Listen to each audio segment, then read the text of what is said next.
State Board for Historic Preservation, and it is wonderful to be here in Yonkers this morning. And we are going to start, as we always do, with our roll call. Okay, so Mcguire. Here. General Mack. Doug Corelli. Here. Darrell Ann Brady. Here. Paul Stewart. Here. Chuck Landry. Lucy Walensky. Here. Kristen Herron. Here. J.D. Lorenzo. Here. And Aldridge. Here. Okay, and the first thing we do is approve the minutes from last meeting. And if we could, I will move that we approve the minutes. I'll second. Doug seconds, all in favor? Aye. Okay, and I'm so happy to see Commissioner Harvey here. We almost had to kidnap her because she was going to be taken to Niagara Falls. But I wasn't going to let that happen. And so happy to have Linda Cooper here too, the Regional Director of the Taconic Park Region. And the first thing is Stephen Oakes is going to tell us a little bit about the site.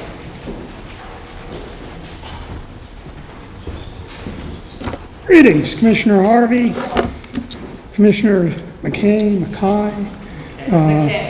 both McKay. Okay. Either way works. Either way works. Okay, very good. Members of the board and distinguished guests, welcome to Phillips Manor Hall.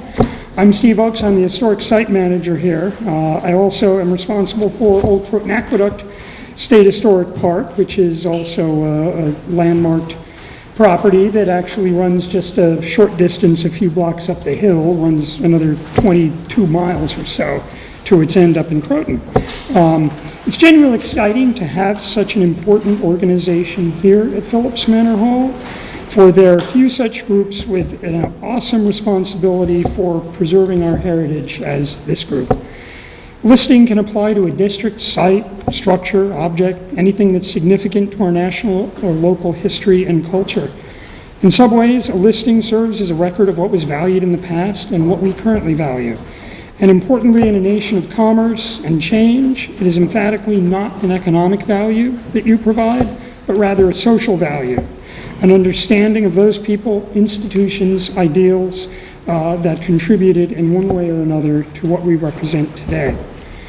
The Manor Hall was declared a National Historic Landmark variously in, depending on where you look, 60, 62, 66.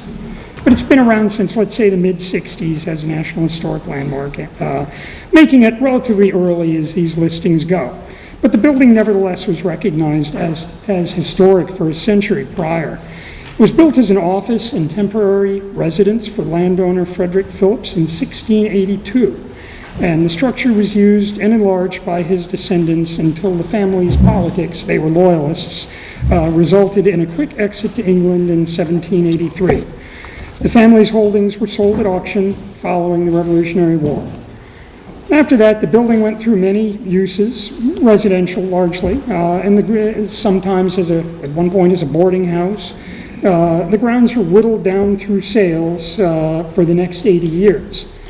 Meanwhile, the milling and farming community, which was located along the Nepperhan River just outside the south door, grew vastly. And because of its fundamental association with the community, the old house was selected in 1868 as the first village hall of the village of Yonkers, which had a population a little over 8,000. Historic preservation then not being what it is now, the village made numerous changes to the then 200-year-old house, including gutting the section we're in to create what we now call a Gothic chamber, but was used back in the day for city council meetings. Doors were punched through walls, mantles moved around, a vault construction on the north side of the building, and in that state, the Manor Hall, which took on that hall suffix because it was village hall, continued to serve the village and later city that it helped found. By the turn of the century, Yonkers' population had grown almost to 50,000, and the residence as City Hall era was coming to an end. Proposals to demolish the Manor Hall or add on large wings or other additions were floated. only the gift of $50,000 by a local carpet milling magnate, matriarch actually, was allowed the city to purchase another prominent site for a new city hall and transfer the Manor Hall to New York State for preservation. The current city hall is not far from here. It's a beautiful 19th century, early 20th century building that up until not long ago was pretty unique because you could just walk in it and go to whatever office you wanted. Now you've got to stop and go through security and so on, but nevertheless, it was neat to just walk around in. An organization called the American Scenic and Historic Preservation Society ultimately did restoration work on the house, and they operated it for the next 50 years as a colonial house museum, although somewhat awkwardly with colonial furnishings inserted kind of incongruously into the shell of a heavily altered municipal building. But ultimately, the group preserved the building at a time when not many were that concerned about American houses or antiques that didn't associate immediately with the Revolution. Judging from photographs, the house was well stocked with frilly beds, spinning wheels, and butter churns. State Parks was the next to operate the house, and as part of that, a more thorough restoration was performed, along with a pretty good historic structure report and documents that guide us in its interpretation and continued restoration. Many historic houses in New York have an association with slavery and African Americans, and I'm told that that is the case with several under your consideration today, several of the sites. Alas, the issue is not only that of preserving places associated with prominent abolitionists and African Americans, but also those of slave owners and slave traders. This place falls into that category, for Frederick Phillips grew wealthy from the slave trade. In 1695, in fact, he declared it his most profitable venture. And in that decade, he aggressively imported and sold in New York and the Caribbean perhaps 1,000 enslaved men and women, most from East Africa. Frederick's death in 1702 temporarily halted the family business in human trafficking, but it was resumed by his son, Frederick II, between 1715 and 1717. Slave owning was indeed relatively common in New York during the period, with 40% of households owning one or two slaves. The Phillipses were in a different class altogether, an average of 40 enslaved men and women. Roughly half labored in the immediate vicinity, and several who worked in the mills nearby resided on the third floor of the Manor Hall. Even after the Phillipses left for England, subsequent owners of the house were known to have owned slaves, including William Constable starting in 1786 and Joseph Howland, who resided here beginning in 1802. And we know that although New Yorkers could not own slaves in the state after July of 1827, non-residents could bring their property to New York for 9 months at a time for another 14 years. The Manor Hall has not been a furnished historic house since the days of the Preservation Society. Today, the building is home to changing exhibits. One that has just come to an end was on slavery in New York State and the Phillipses' connection to it. We currently have an exhibit under development. We have about a third of it done, about immigration and the city of Yonkers. And additionally, the Manor Hall serves as a focal point for the Yonkers historical community with lectures, films, and other events designed to involve the community in its past. We, like any historic site, we have our challenges, and perhaps our biggest one has been the evaporation, partially I think through our own fault and partially through just things well beyond our control, but the evaporation of school tours. And the mission of a museum is education, and we do get the over-the-threshold folks. We get group tours through here, but we don't have the school groups like we used to. And we have been working to change that. We're using the Connect Kids program and some programs that we had here and other ones which are under development regarding the new immigration exhibit in an effort to reignite that formula that seemed to work in the past, where we did get at one point the Yonkers school city, the district curriculum had every 4th grade coming through the Manor Hall. So we're trying to work our way back to that. It's a challenge. It may be one of those cases where you have to beware of what you wish for, because it may be a problem if suddenly in December we start getting requests for tours in January and February and so on, and we've got 3.5 staff down here pretty much. So it would make it a little bit of a challenge, but we'll figure it out one way or another. But hopefully those are the kind of challenges we have to deal with rather than out of shrinking as we had in the past. But anyway, thank you all for being here and welcome. Thank you very much, Steve.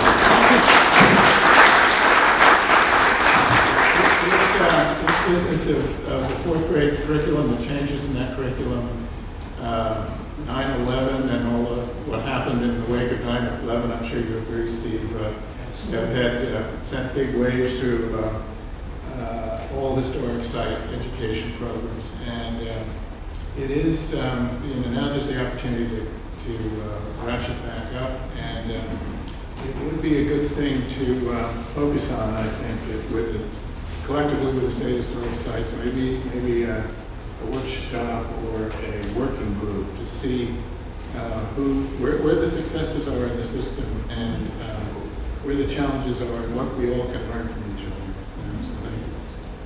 So thanks for that good history. Well, I might just say, if we get to talk about it, there's one block of storefronts and 2- and 3-story buildings directly across Warburton Avenue. And they were tremendously controversial. They were going to be torn down, going to be high-rise apartment buildings with storefronts, I guess, built right up to the sidewalk. And State Parks was just heroic, along with the Friends group here and the community leaders in opposing this, much to the outrage of others in Yonkers. And a compromise was finally struck, and the tall building was built. But all of those buildings have been saved, and I was told by Steve, in fact, the facades were restored. So the context of this building, in terms of the late 19th century, is protected. Otherwise, we would have been permanently in shadow here in the tall building. Sometimes it's really worth getting bloody in a local battle to protect something that's absolutely imperishably wonderful as this building and its little park. You have some slides, right?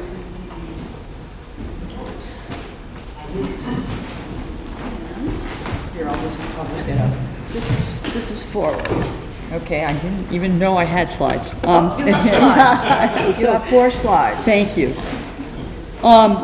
So it's great to be here, and as hard as it is to not be at Niagara Falls, I'm glad I'm right here. And Steve, thank you, and Lucy, thank you for much of the park light atmosphere of this, wonderful historic site. And on your point of getting more kids in and more visitation, we are working on that. We have a new program, and it's free transportation to Title I schools. And thanks to the legislature, thanks to the governor, we've had 1 full year, and we've had 90,000 kids, additional kids, going through our environmental education centers and our historic sites. And this gives me a great opportunity forgot to introduce you to Daniel McKay, as opposed to Mackay, both names being fabulous and hard to keep us, because your spelling, it doesn't, because I thought it would be an E if it was Mackay. Yeah, I know. This is a range confusion. Yes, I know. It's great to have Daniel here. We feel that energy, that expertise, that wisdom, and that initiative. And one of the first things that he's doing is going around all the historic sites and thinking about how we can increase educational programs and access so that we can better tell the story. And of course, he's supported by everybody in the historic division and everything they already do. But we just want to welcome you and thank you, and we're going to try to double the free transportation program for Connect Kids, and we're also really going to focus now on historic sites to get them there. And as you said, Steve, it's going to be an issue because of our resources, but it's the good kind of problem to have, and hopefully we will help you. Also, just a couple of things. One is I'm just really glad to see the nominations and their reflection of the diversity of our history. And we've got Mount Hope Cemetery in Rochester, burial grounds of Frederick Douglass and Susan B. Anthony, 4 sites significant for, African American history, and we often haven't told the slavery story in our sites, and we're going to be doing more of that. The Temple Beth Zion is a stunning synagogue. And also, I just wanted to talk a little bit about a few initiatives of the governor that are a bit outside but totally part of our historic preservation work. And one is tomorrow I'm going to Auburn for a groundbreaking for the Equal Rights Heritage Center. And maybe I have a slide. 2 slides. That's 2 slides. And the slides The arrow, oh, I got it. Yeah, there we go. And it's Governor Cuomo initiative. It's in Auburn. It's the Equal Rights Heritage Center. It's going to tell the story of Harriet Tubman. It is located right in I think it's the South Street National Register Historic District. It's right next to the Seward House. And also, it's going to tell the story of the Underground Railroad, of women's rights, and it's also a great intersection of economic development and tourism and history, because what we did is we brought in the local tourism groups. We built offices in there for them. They will manage it and operate it, and it's going to be a 30-foot, 60-foot overview of the history, and then tell you to go to the sites, go to Seneca Falls, go to Harriet Tubman birthplace. So it's exciting, and the governor has made, I'm not allowed to say until tomorrow, but a substantial amount of dollars available from his economic development pot of money. Also, just again, also when you think about the controversy now about our nation's history and its symbols, and where do we go and what do we do about that, we can't solve it, but boy, do we not want to suppress history where the context is the right context.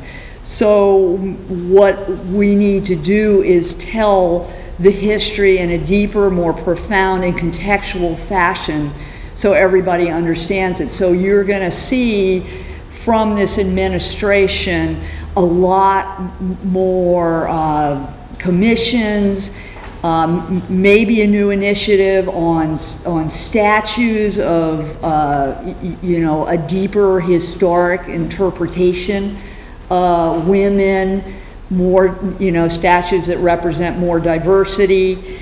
And so the governor also has set up a commission on the 100th anniversary of the 19th Amendment. As you know, New York State was even earlier than that in our voting rights. He just reignited the Obama Women's and Girls Committee, which is both about the history and what we can do today.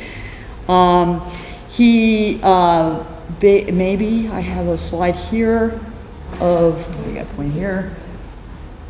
Oh, and this is a bit of the interpretation of some of what you will see in the Auburn Equal Rights Heritage Center. And he also issued an executive order. I talked about it with the LGBT memorial. This is again Parks and Historic Preservation. We're responsible for the design and installation. We did pick an artist. This is a rendering. His name is Anthony Gokalia, and he's fabulous, great history, also a New York City resident who uses the park, so it's an amazing immersion in the landscape, but also a timeless history of the movement. I won't go into it, but there is a New York Times article that talks a little bit about it, and it will be installed by next June for Gay Pride Week. And, Not a nighttime view. and there's a nighttime view. And then finally, and we've got Daniel's great expertise from the Preservation League and all that you did in 2013 for bolstering the tax credits. And as you know, that's going to expire in 2019, and now's the time. And Daniel and Michael and all of the, all of our people from Historic Preservation have really been working on not only extension, but also what else can we do to bolster these tax credits. So you need to talk to them if you have ideas. Some of the ideas are, raising the cap, which is $5 million to $12 million over a period of time. It's transferability of the tax credits such that even if it's not the investors, it can be transferred to a not-for-profit that's syndicating it. And if you can have the not-for-profit involved, you could do a lot more. It's about decoupling it from the federal tax credits, as we're not sure what and will happen, or at least having baselines so that if they are reduced, ours would not be reduced proportionately. It's about raising the rates in some cases, for instance, particularly for public health, if there's asbestos abatement, or if it's energy efficiency, so that we raise the rates, and those will be smaller projects, but there'll be incentive to do these kind of improvements. So we really encourage all of you to talk to the commander-in-chief and here on this. He's really running the show and doing a great job, and we're also working to just maybe get it into the state as a new initiative. And so that's all I have to say. Thank you for everything that you all do all the time. I wish I could come more often, and I love it when I am able to come. And on that note, I'm going to have to leave early. I've been called back down to 6:33, but I at least have an hour to an hour and a half. So thank you.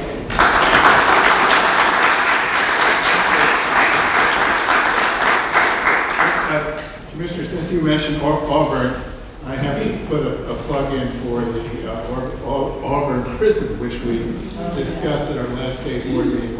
One of the most influential public sector buildings of the first half of the 19th century, copied all across the country, and introducing a much more humane system of incarceration, and vis-a-vis what had come out of Pennsylvania, which was the dominant system at that time, and it's still not on the National Register. So there's a little Auburn history that we had a nomination prepared by Nancy Todd, and then we got a letter from the Commissioner of whatever it is, Corrections, asking us to postpone it so they could study its implications, and it just died there.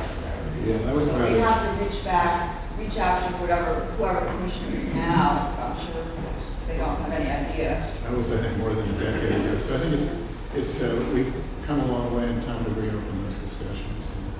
It's interesting because when we were looking for site for the Heritage Center is going to be on a parking lot right across from City Hall in Auburn, but actually we went and looked at a site that was right across from the Great Wall.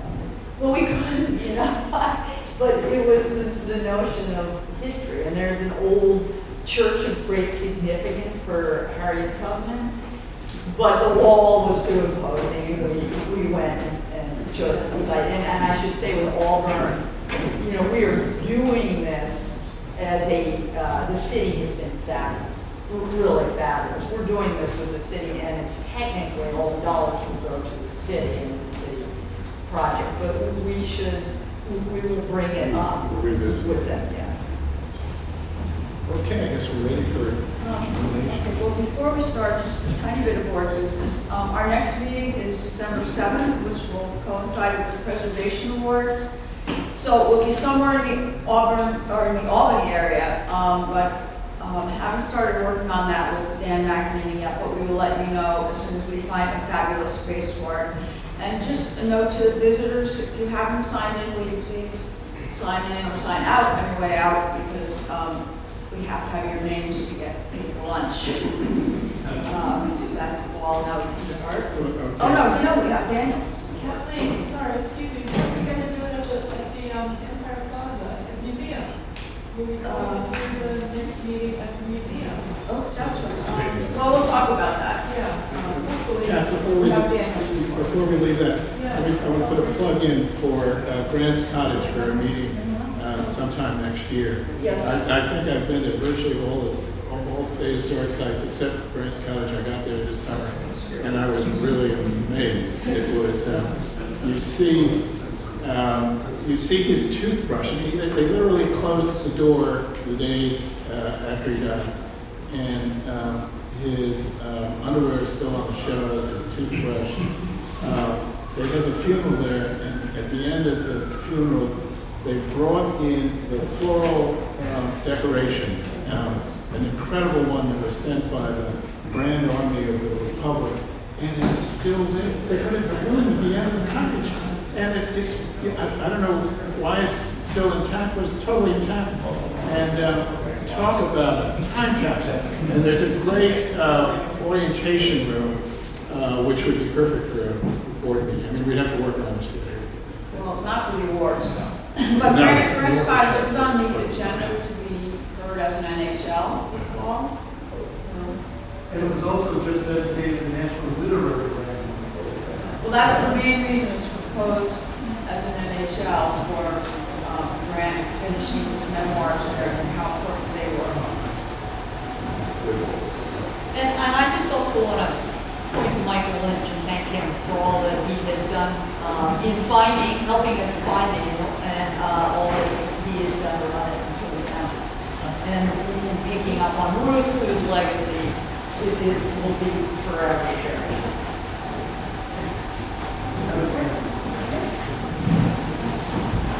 I'll just make a brief set of comments. I thank you for the warm welcome. I thank the agency staff here and the commissioner and their executive staff for the warm welcome. I've known the agency from the outside in for 15 plus years, prior to a 2-year sabbatical in Connecticut, which I'm now back from. I was driving Route 20 back from Portland yesterday, and just so happy to be back on the Route 20 corridor. I'm just so happy to be back in New York and plug back in again. So thank you for the warm welcome. I look forward to working with this board. There's a lot this board has responsibility for. There are additional responsibilities and opportunities ahead. I look forward to shaping that with you. The tax credit work is significant. One piece that we have recently begun thinking about is if we can establish a transferable credit in New York, something we do not yet have, a not-for-profit can actually use the tax credit and transfer it to an outside investor who is helping invest in rehabilitation of a not-for-profit owned historic property. What that also means is that we have new opportunities to reinvest in underutilized or unused historic sites and buildings within our state park and DEC park system. And so we're really trying to put together, well, I'll say the program has been built incrementally since 2007. In 2013, the governor's enhancements really allowed the program to take a significant step forward. And what we are putting on paper now and proposing both to the field for your input and up the chain with the governor's office is a comprehensive, the final set of enhancements that are needed to get us to best in the nation status. That is what we are shooting for. And I think we have a chance at that. As Rose mentioned, I also have the intriguing responsibility of sort of reimagining the opportunities at our state historic sites in particular. I have a goal of getting to all 35 state historic sites by mid-November. I'm working my way through that list. I've been out in Western New York, I've been on Long Island, I'm in Central New York next week for a number of visits. I will eventually get to the Hudson River Valley, but I'm saving your sites for last because they're closer at hand, geographically speaking. Really looking forward. I'm so impressed with the interactions and the sites that I never visited with my family when my kids were young, or when I had opportunities to travel, such as Old Fort Niagara last week. Stunning resources. And I'm really looking forward to working with the regional staff and the site managers in that system to push those sites to new achievements and new recognition and higher visitation. So, thank you very much.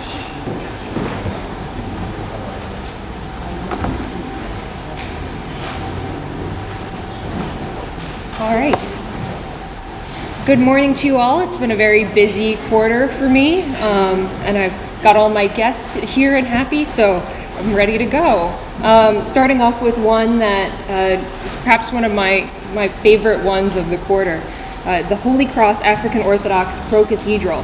So the cathedral is significant under Criterion A in the areas of religion and ethnic history for its role in the birth and maturation of the African Orthodox Church, a denomination established in response to paternalism and discrimination within the Protestant Episcopal Church. The African Orthodox Church was founded by George Alexander Mcguire, a native of Antigua, who began working as a priest in the Episcopal Church as a young man.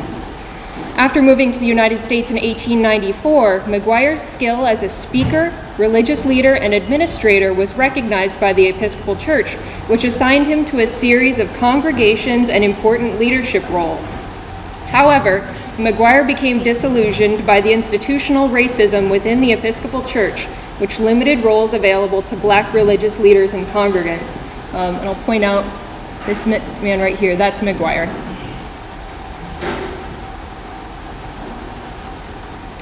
While the African Methodist Episcopal and the African Methodist Episcopal Zion churches provided black religious independence and self-determination for Protestant blacks, no analog existed for those who worshiped in the Episcopal, Catholic, or Orthodox faiths, which placed an emphasis on liturgical traditions, elaborate ceremonies, and continuity from the ancient Western Church.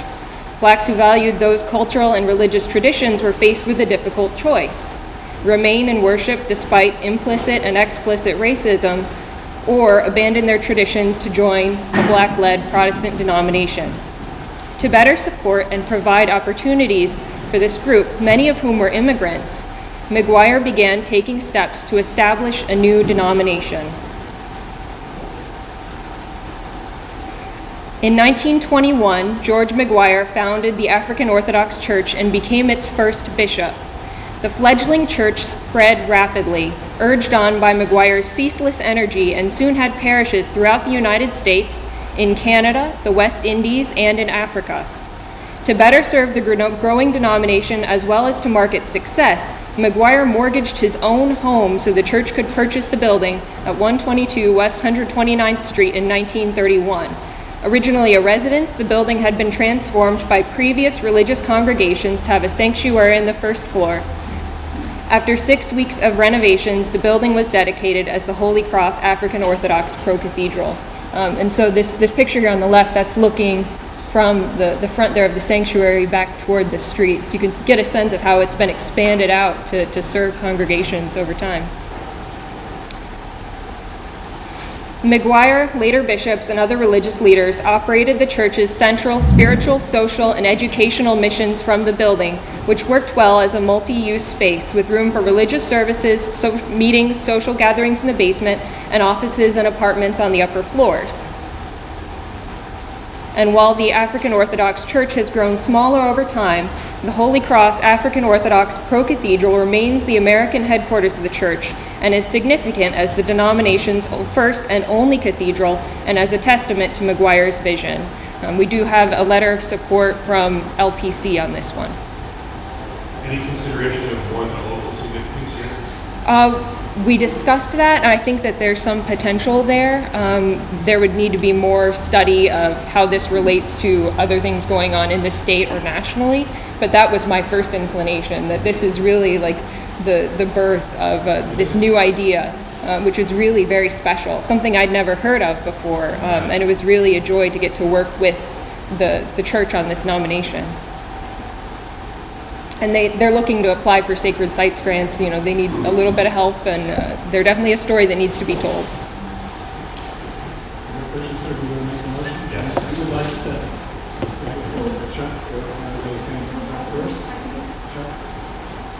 All in favor? Aye. Thank you. Moving down to Suffolk County, we have the Ellis Squires Junior House, which is significant under Criterion C for its architectural design and construction technology, which are expressive of both the vernacular federal style as well as its form and massing typical of a Long Island half house of the late 18th century. It is likely that Ellis Squires Jr. and his wife Jerusha built the house circa 1790. Built in the immediate aftermath of the American Revolution, the house is additionally notable for its construction during a period which saw little of that as communities recovered from the effects of war and occupation. Their family, which grew to 7 children between 1792 and 1812, established a network of descendants and community in the area, which became known as Squire Town. The Ellis Squires Junior House is the oldest surviving dwelling in the hamlet of Hampton Bays. The building retains long shingles and a stone foundation typical of 18th century construction, and a vernacular side hall half-house plan, as well as finer details like its decorative front door surround, which incorporates sidelights and reeded pilasters beneath a molded entablature. Federal details also remain in the parlor, which retains a historic mantelpiece, cupboard, and wood paneling. Wide pine floorboards and board and batten doors with wrought iron hardware remain throughout. And while the kitchen was updated during the 20th century, it does retain beams with quarter-inch quirked beads typical of 18th century construction. So it's been a kitchen for a long time, even if it's changed around a little bit. The town of Southampton owned the vacant building for many years, and it was recently purchased from the town by Peconic Historic Preservation, which plans to restore the building. And we do have some visitors today on behalf of the project. So we have the consultant Zach Studenroth, Robert Strada, the co-founder of Peconic Historic Preservation, and are you with the project as well? Michelle Murphy Strada, president. Michelle, nice to meet you. If any of you would like to speak on behalf of the nomination, please do.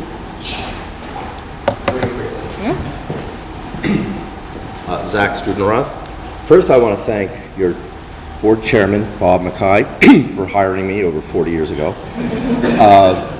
To over 40, yeah.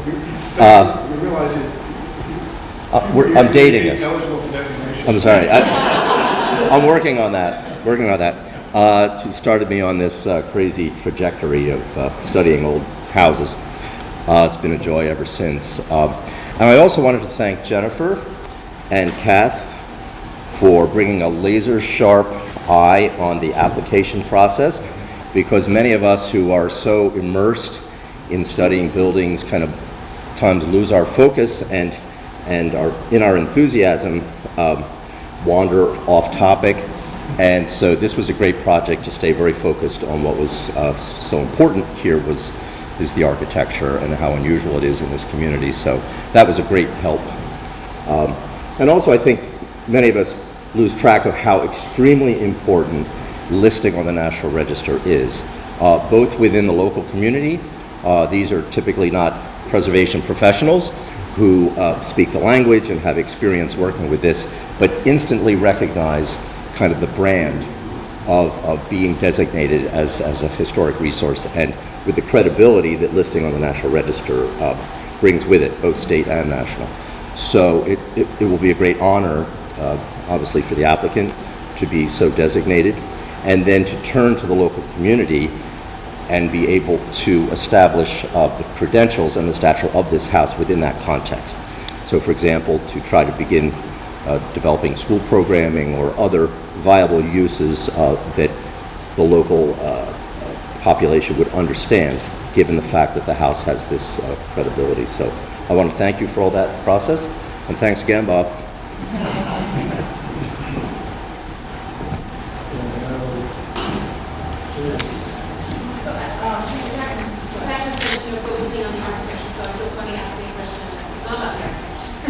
The settlement history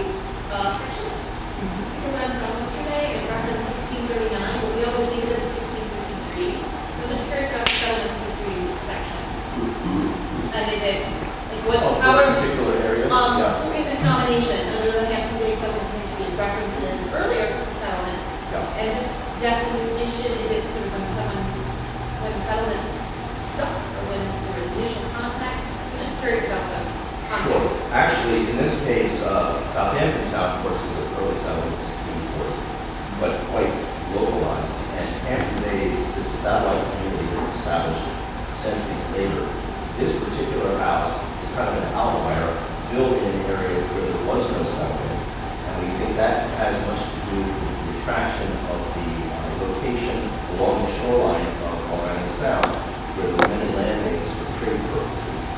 And the family that builds here and actually migrates here from East Hampton appears to have been attracted to this locality, although it's very remote, for trade purposes and for their economic interests. So these were not farmers, these were traders who relocated there for purposes of trade and agriculture. And we find it architecturally quite unusual because not too many people were building houses in 1790. You know, this is an area that had really been decimated and people were kind of moving and trying to reclaim their estates. And here was kind of an adventurer who was building a new house to establish a new trading house. And I believe you must have read that Squires Jr. came from Maine to settle in Hampton Bays. But his father was from East Hampton. So the reality was he went to Maine, as exactly like this word, for new resources to trade with. Maybe the war got in the way. But when he came back and settled, he chose a location right on the water. It's a wonderful site. It's 6 acres and it's right on the Potomac Bay. Kristen, even though you're from Australia, could we have a second? Devin, you want a second? Second. All in favor? All right, thank you.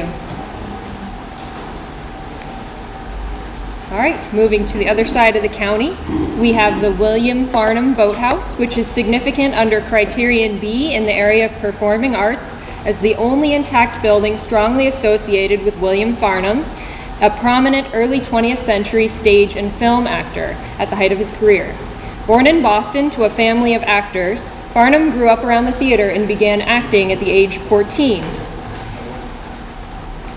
He first gained critical and commercial success in 1900 when he played the leading role of Ben-Hur on Broadway. That's him there on the left. After working in touring productions for a few years, he founded the William Farnum Stock Company in 1904. The company, which was based out of Park Theater in Buffalo, offered a new show every week.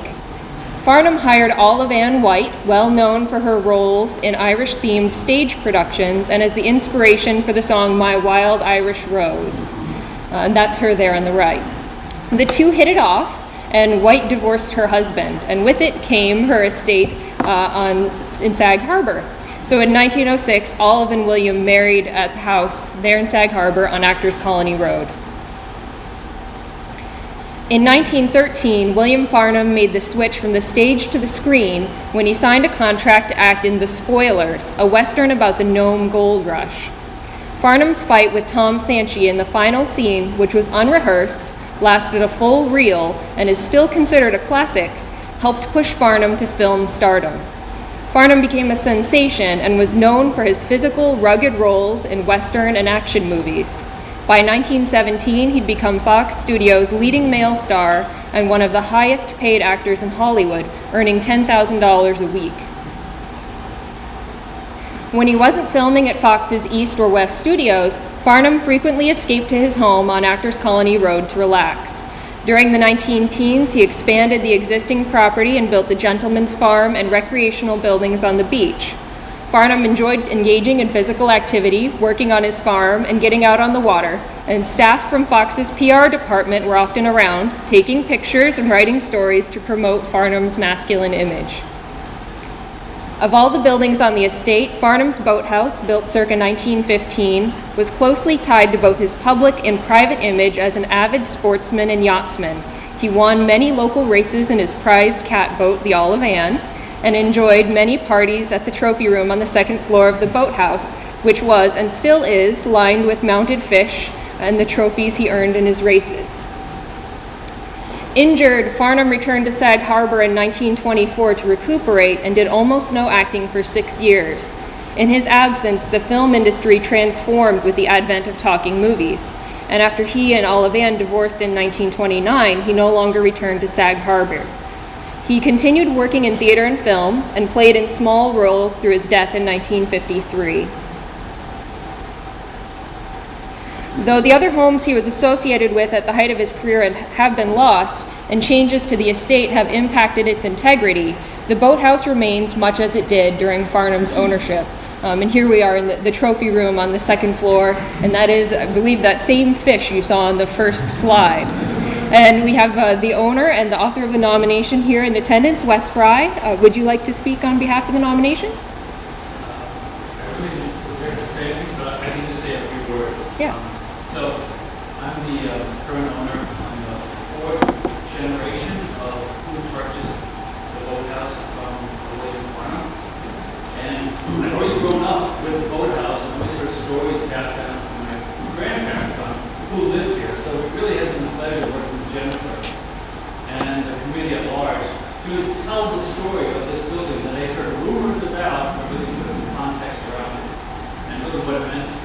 We lived in a Baptist Colony Road and really why it was named that. So going through the process and kind of pull out the history was really a great experience. So I'm really just thrilled to have you guys consider this as a nomination. Thank you.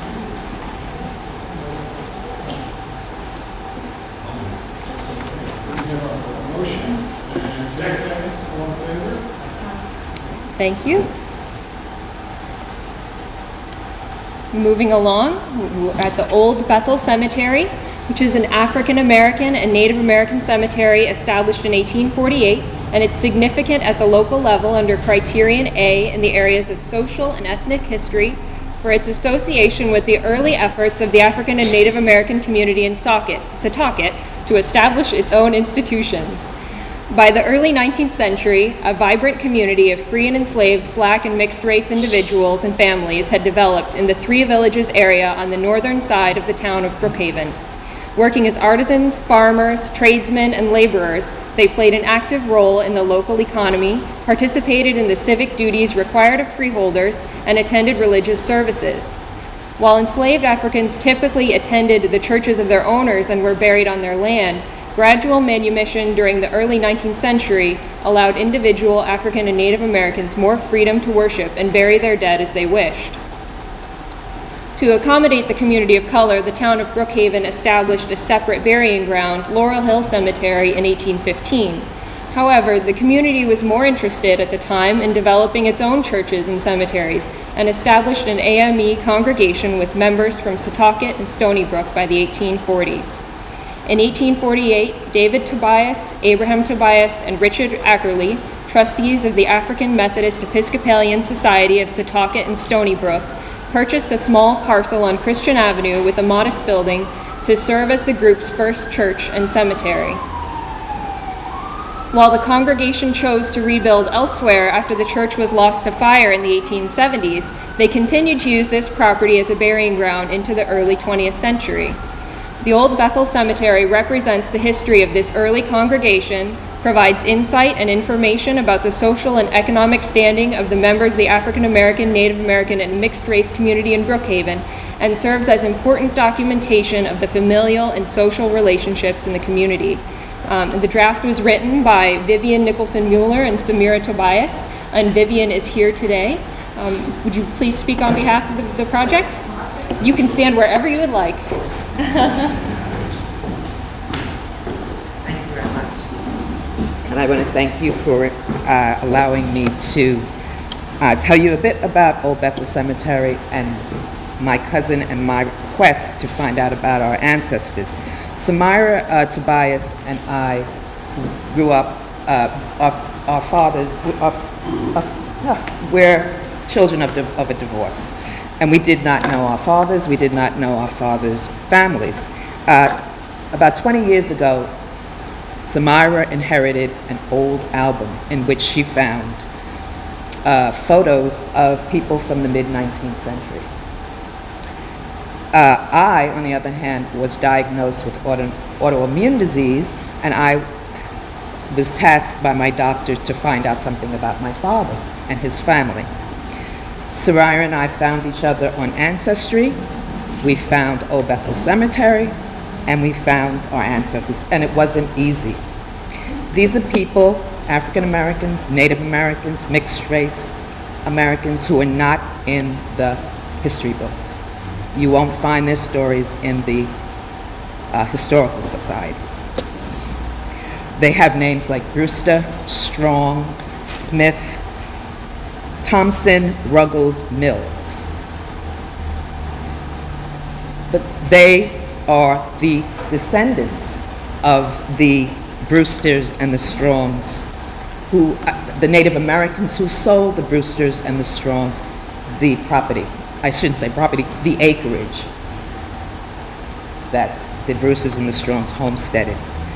They are the Strongs who were enslaved by Silas Strong and his wife Nancy, and stayed on the property, stayed on the homestead, while Selah escaped to Connecticut. And I would say, truth be told, an enslaved woman was probably the woman who hung out the laundry.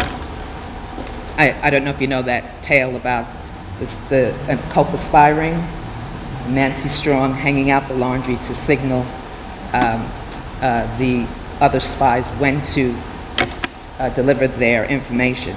They're the Thompsons, they're the Ruggles, they're the Whalers, they're the Mills. The Mills were used as subjects for Sidney Mount's paintings, which now hang in prestigious museums. The people that established Old Bethel Cemetery were called by Dr. Thompson, an eminent physician in the early 1800s, a patron and a confidant of George Washington. He deemed them the black gentry. But you will not find them alongside the Brewsters, the Smiths, the Ruggles. You will not find them in history books.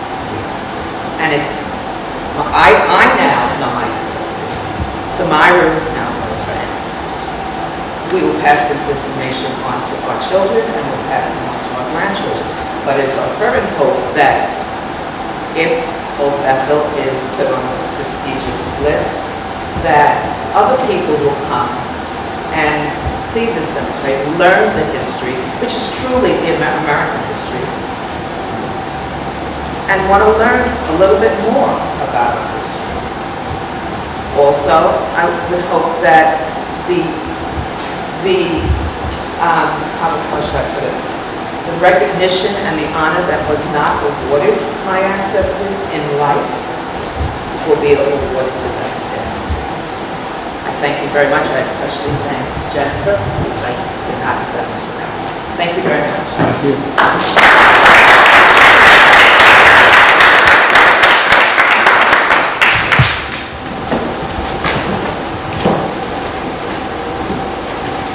If there are no questions, So I wanted to really thank you for telling the stories of the individuals, because that was one of the really exciting things about doing this nomination, was to hear about the people.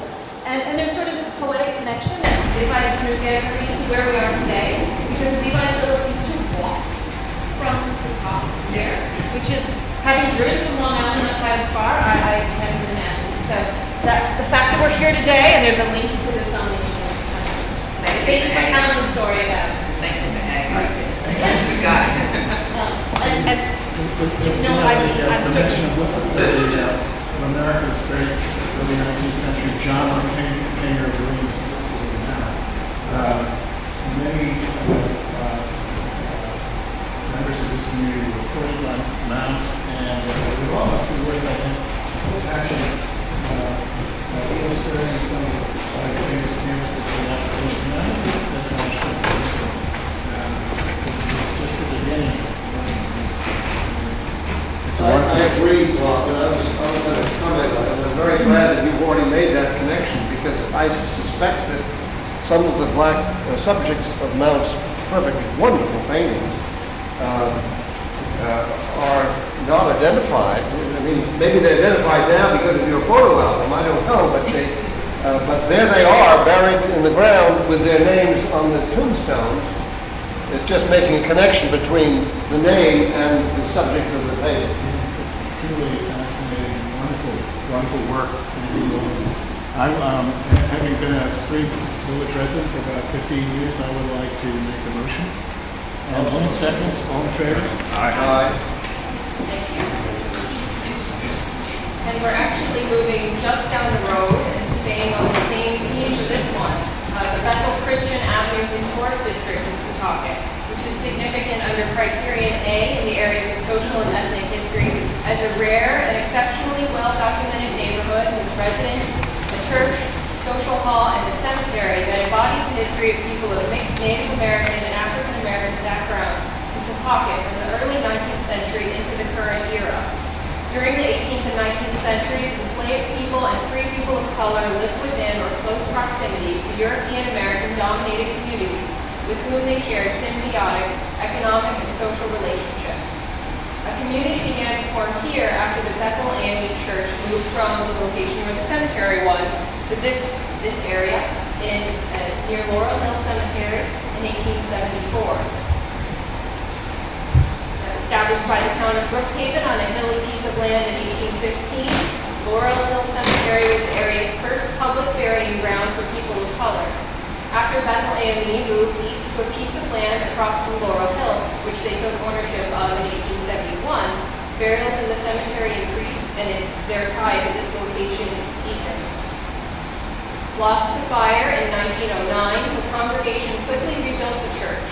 Completed the following year, the small front gable, rock-faced, concrete block building has remained at the heart of the community, and it's grown over time to serve it. The land around the church and the cemetery remained in the hands of white families, many of whom had owned it for generations. During the early 20th century, the Howell and Hawkins families built some modest frame houses which they rented to families of color. Around 1820, they began selling the land, built and unbuilt, to those families. As extended family members were attracted to the area, the community developed into a multi-generational network based around a few core families. Homeownership in the district grew over time to a remarkably high 62% in 1940. As the last surviving community of this type in this area of Long Island, the district's buildings reflect its origin as a working-class neighborhood of nuclear families. While the district is not considered architecturally significant, the homes within it are embodied with deep meaning. Purchasing land and building a modest home, even one that had to fit into a challenging landscape, was a reflection of a family's success. And the land itself provided opportunities for self-sufficiency, unavailable in more urban settings. Some homes were moved from other locations in the district, but most were built by local residents or nearby contractors, such as Harry Hart, an entrepreneur, house mover, and builder who lived in the district. During the 20th century, most of the homes in the district were expanded or renovated to accommodate growing families, extended family members moving into the district, and in response to a family's increased needs.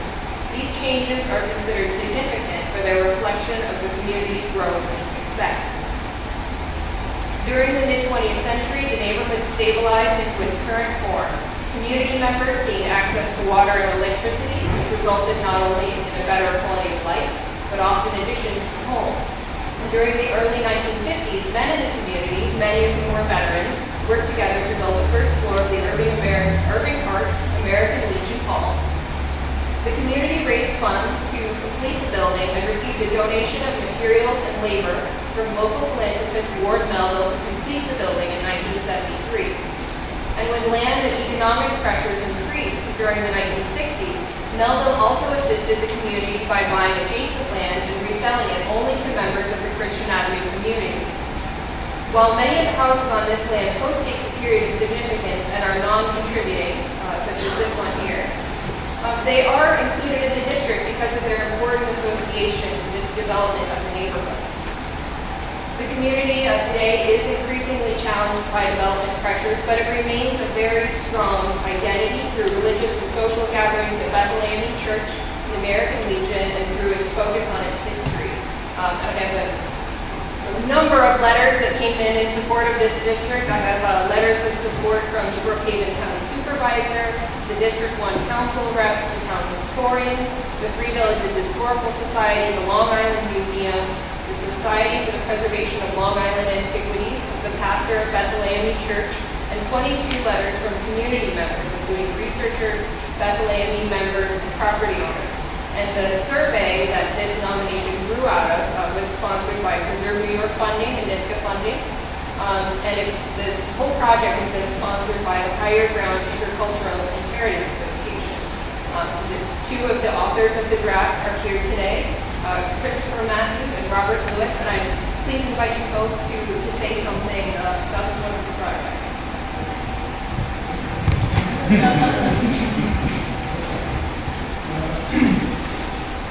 I just stayed here because I don't have anything prepared.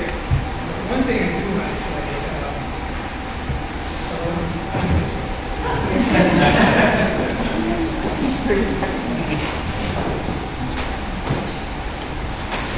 just so that we can turn it around.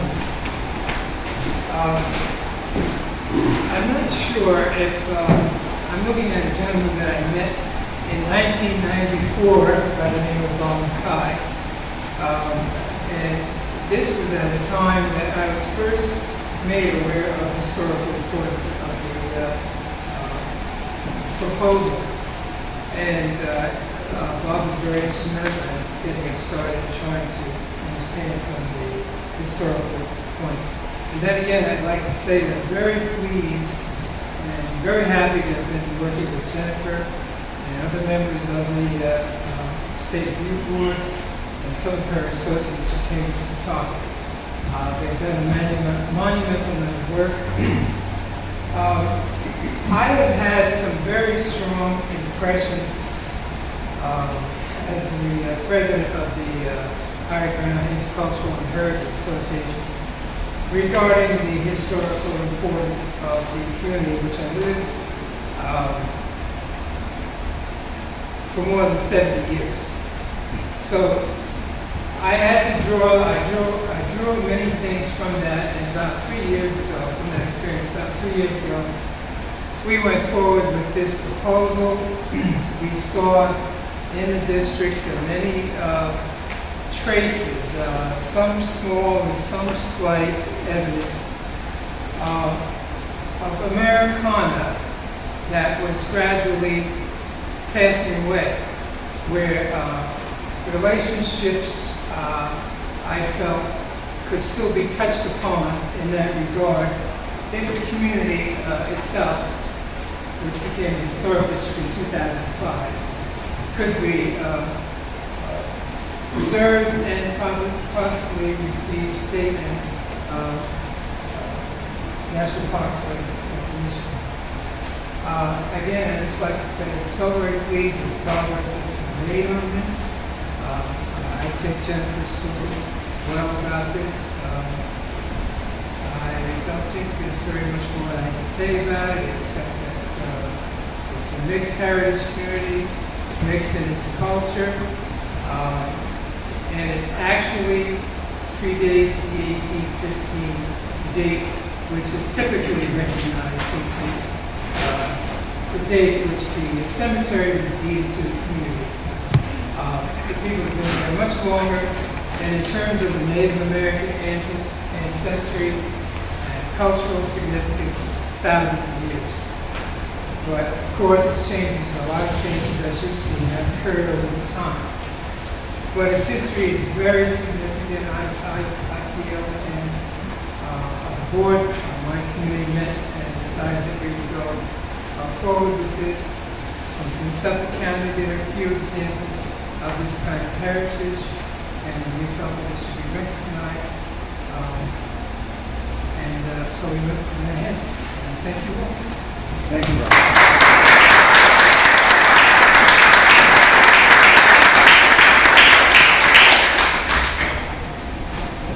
Bob, I think that the outreach is commendable. The response from the community, the letters, it was just wonderful to see that, if not in every case, in many cases. And in this case, it's particularly heartwarming.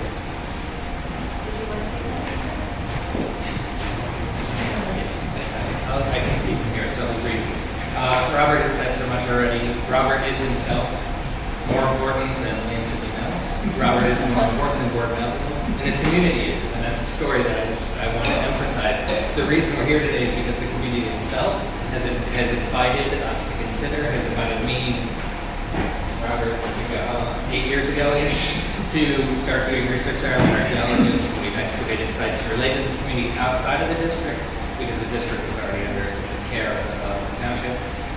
And it's just, they are the resource.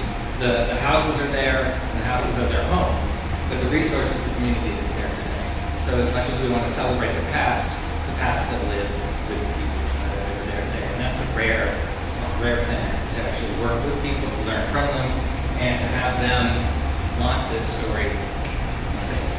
And they need our help. Thanks. That really comes through in the nomination too. I mean, I'm not surprised you have so many letters because it's so evident. Sorry.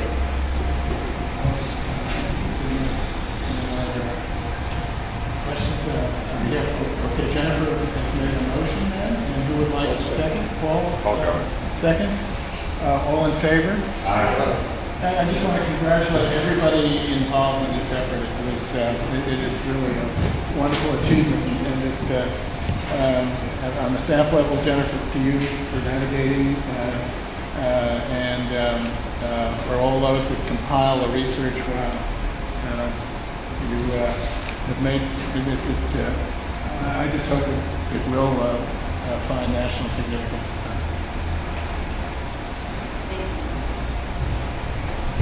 Moving down to Queens, we have the Spear & Company factory, which is eligible under Criterion A in the area of manufacturing for its association with two important manufacturing companies in Queens, the Regal Spear Company and the Columbia Wax Products Company. Spear & Company was established in 1890 and specialized in the manufacture and wholesale distribution of hats and caps for men and children. The building is additionally significant under Criterion C. In 1905, the company commissioned the John B. Snook & Sons architectural firm to design a new factory in Ozone Park. This building embodies the distinctive characteristics of early 20th century reinforced concrete factory construction, and which was noted for its efficiency and cost effectiveness, as well as its maximization of natural light and open floor plans. While the firm was prolific and long-lived, by 1915, it was the oldest family-owned architecture firm still in practice in the United States. The Spear & Company factory is notable as one of its few reinforced concrete factory designs. In line with the simple, utilitarian nature of its construction, Snook offered a restrained, eclectic design for the building.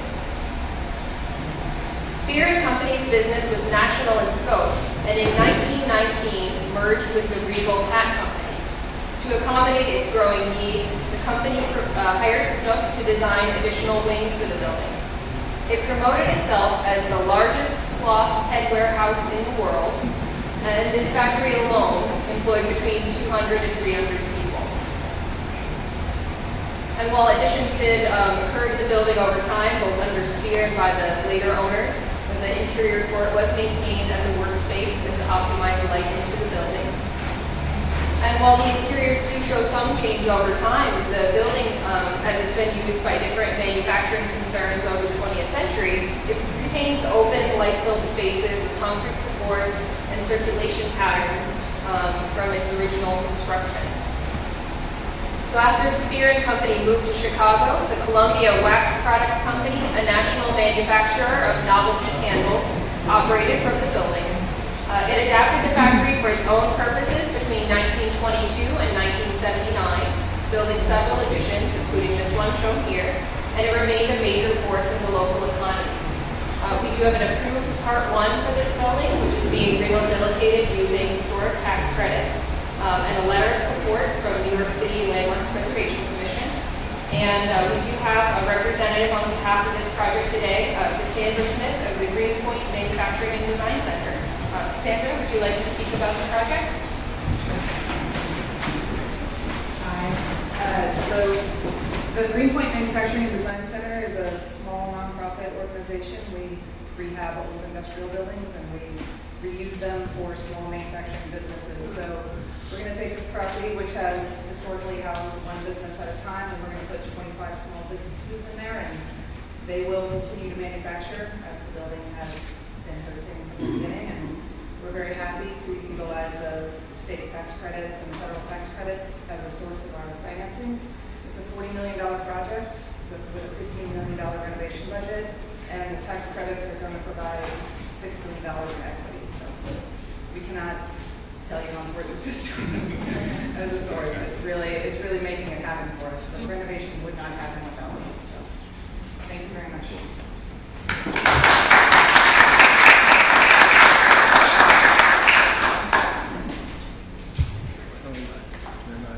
Questions? We will entertain a motion, and Lucy makes the motion, and Doug seconds. All in favor? Aye. Move up the Hudson Valley to Saugerties. The Saugerties and New York Steamboat Company warehouses are significant under Criterion A in the areas of commerce and transportation. Situated along the southerly banks of the lower Esopus Creek in the village of Saugerties, the warehouses were constructed circa 1875 to 1880 by the Saugerties and New York Transportation Company. They're sort of tucked into the bottom corner right there. They were purchased in 1891 by the Saugerties and New York Steamboat Company, and the warehouses provided storage for commercial freight on its way to or from New York City. A third warehouse, which has not been exited for a very long time, provided space for businessmen and passengers preparing to take the trip. The company owned and operated two large steamboats, the Saugerties and the Ansonia. And not only was the company considered one of the village's most important businesses, as it offered low freight rates and efficient transport to the New York City market, the two boats quickly became part of the rhythm of the village. The company was known for its night boats, which left Saugerties at 6 p.m. and would arrive in New York City by 7 the following morning. And several local authors and artists of the time included the night boats in their works. The company continued to operate until 1932, when competition from the railroads and trucking combined with the effect of the Great Depression brought it to an end. From 1939 until recently, the property has been used as a private marina. We do have an approved tax Part 1 on these buildings, which are being rehabilitated using historic tax credits. And the two warehouses, which serve as a visual reminder of the once thriving industrial district along the Esopus, are the only extant buildings in the village of Saugerties associated with shipping interests, and are rare examples of steamboat dock storehouses in the Hudson Valley. We do have letters of support from the mayor of the village of Saugerties and the chair of the historic review board there. Well, this was provided the winter quarters for the Clearwater for many years. Lynch's Marina. I've only approached it by water, but wonderful buildings and great that they survived. I'd move it. Okay, Darrell, would you want a second? Yes. Okay, all in favor? Aye. Thank you. Now on to my very last lunch leave here today, Kings County, the Lefferts Manor Historic District boundary increase. So Lefferts Manor Historic District was originally listed in 1992 for its significance under Criterion A in the areas of community planning and development, and C in the area of architecture. In 1893, James Lefferts subdivided part of his family farm and added deed restrictions to each of the parcels to guide development. And those covenants limited building to single-family residences and required that homes be valued at $5,000. Well, that was all well and good for the first purchaser. The Lefferts family didn't play a strong role in continuing to maintain those covenants over time. And to do that, the Lefferts Manor Association, founded in 1919, to protect the character of the neighborhood. So one of the things we're doing with this nomination is expanding the period of significance to 1960 to reflect the work by and the success of the association in obtaining single-family zoning for the neighborhood. And the other thing, of course, is we're expanding the boundary a little bit. So the original nomination boundary corresponded with the boundary of the neighborhood as identified by the association. But new research has uncovered evidence that that original boundary left out part of the land that was historically owned by the Lefferts family and affected by those deed restrictions. So I think this is kind of funny. This is the 1890 atlas, so maybe they only looked at this page, but this little bit right here is Lefferts land as well. And in this map from 1898, you can see that some of the earliest homes built into the neighborhood, according to that 1893 plan, are right there in the little area that we're adding. So I'll run through a few examples of the buildings there.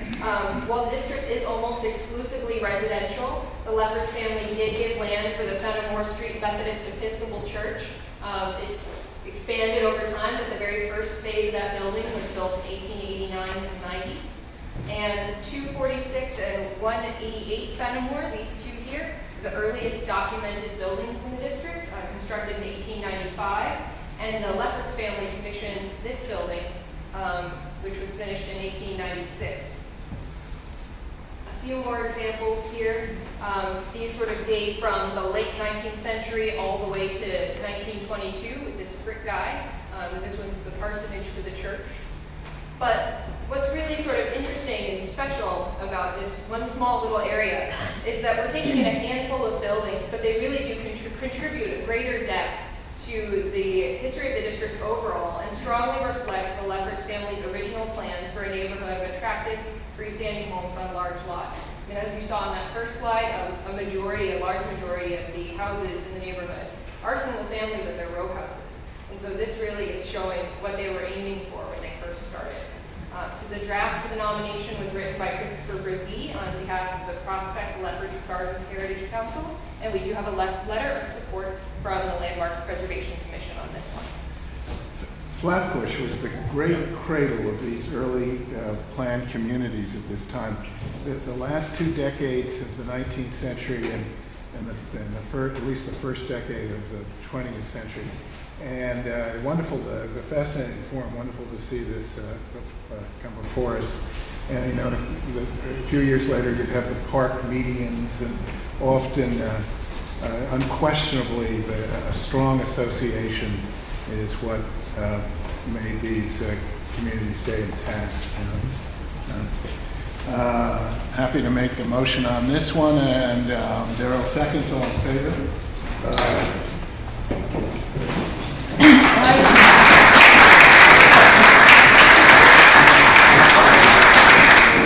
I just want to thank Jennifer for doing so many proposals so well. It is no small task to get 8 proposals ready in a quarter, and she did an awesome job of it.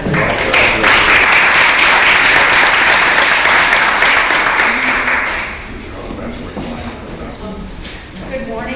This is the Harlem African Burial Ground nomination.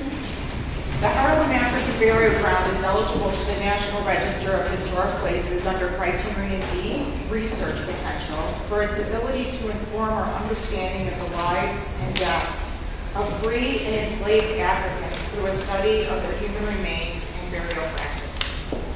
The burial ground, which dates from circa 1656 to 1856, is in Upper Manhattan along the Harlem River, adjacent to Harlem River Drive, and currently lies under the 126th Street bus garage, as you can see by this image. So you can see the cemetery, it's outlined in yellow, and then the bus garage is the reddish color. So it's currently under that existing bus garage.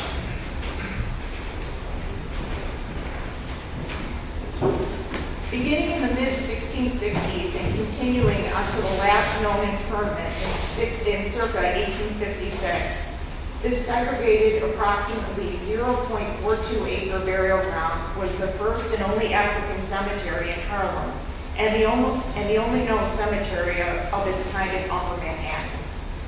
The block containing the burial ground has had many uses, including a burial ground, a pasture, an amusement park, a movie studio, and lastly, a city bus depot. During its period of use, the burial ground was in a rural setting on the outskirts of the Dutch village of New Harlem. Unfortunately, there's no written descriptions or images of this cemetery. Despite its many and varied uses, the archaeological evidence indicates that intact burials may be present within the limits of the burial ground. Given the existence of original ground surfaces identified in Trench 1, and given the presence of a 1-foot thick layer of disarticulated human remains within a layer of redeposited soils in Trench 2, which is right on the edge of the river. The discovery of human skeletal remains north of the northern boundary of the burial ground in a location that was part of the Harlem River until the mid-19th century suggests that some soils from the bluff or ridge area of the burial ground were redeposited in the low-lying, marshy areas along the river's edge.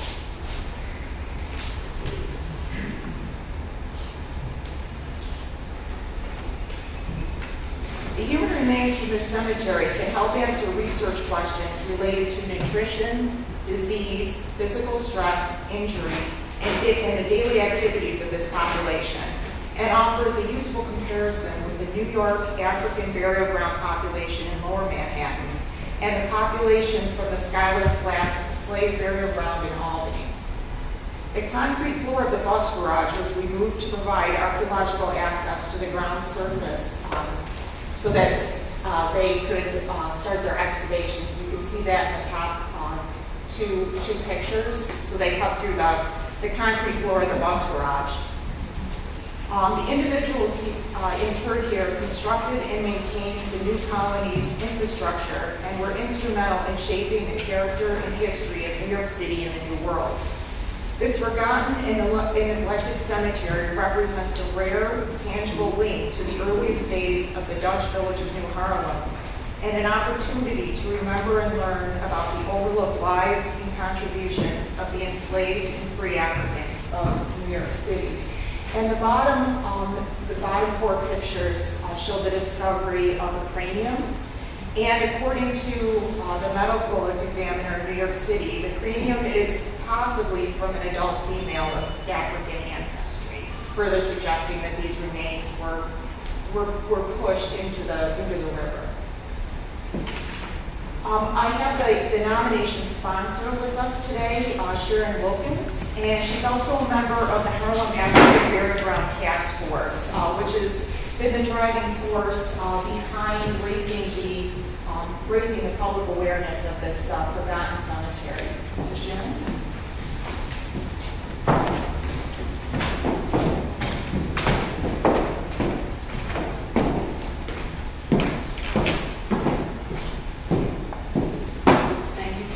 You and the staff of the State Office of Historic Preservation, and particularly Nancy Herder, who's been a perfectly wonderful collaborator. For almost a decade, the Harlem African Burial Ground Task Force, a group of professional volunteers with wide-ranging expertise, has engaged in multidisciplinary, collaborative, and a strategic process that involves dialogue and partnerships with local residents, the local community board, and many governmental and quasi-governmental agencies, architects and archaeologists and other experts.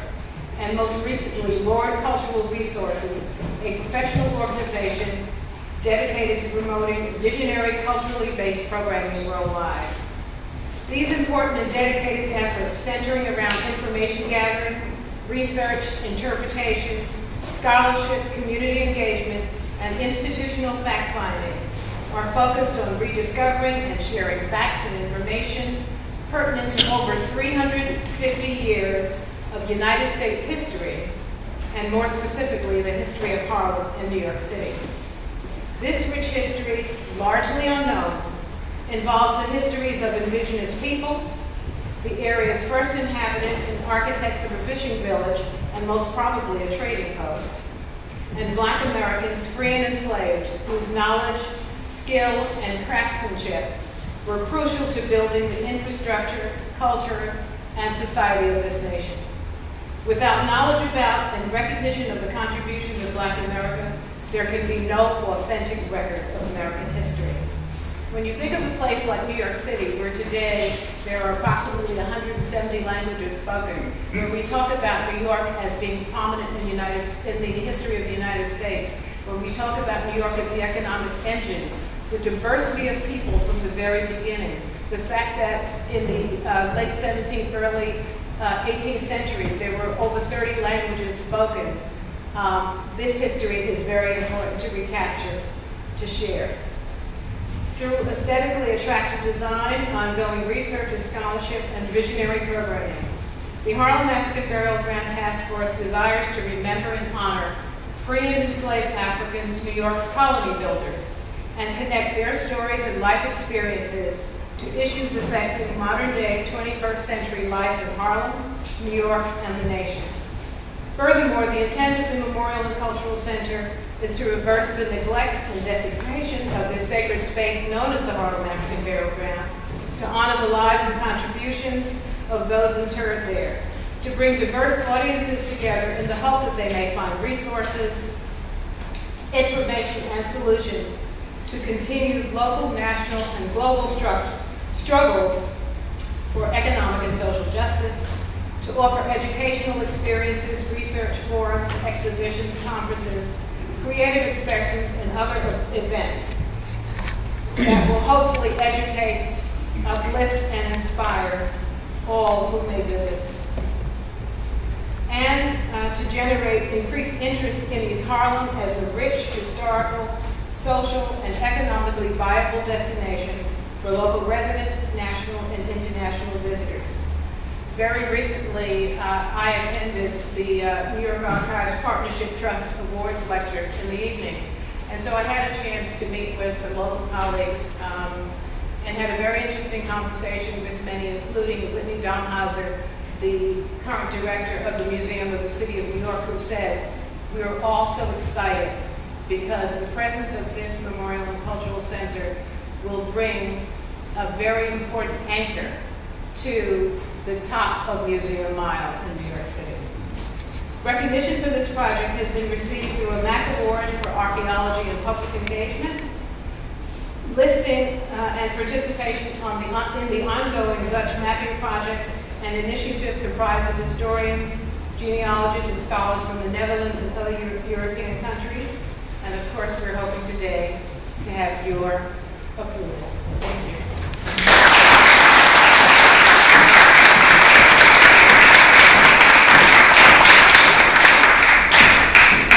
I forgot to say that it's a list of names of people who are buried in this cemetery. And the task force did a lot of work, genealogy work, to find out who was buried in the cemetery. We've done off and on African American related cemeteries, but this is the first time we've done 3 in one session. 3 in one session? Yeah. And plus one related to it as well. Yeah, it's amazing. This location is 1 block south is the home armory of the Harlem Hellfighters. This whole area, I'm just so pleased that this neighborhood, this area, it needs this, and I'm so grateful that you're doing this work. I'd like to nominate. Okay, we have a motion and a call of seconds. All in favor? Aye. Thank you. Thanks, guys.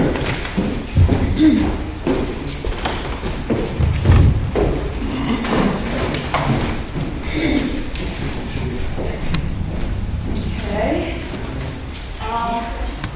Amanda is here. Okay, because first I would like to introduce Amanda Davis.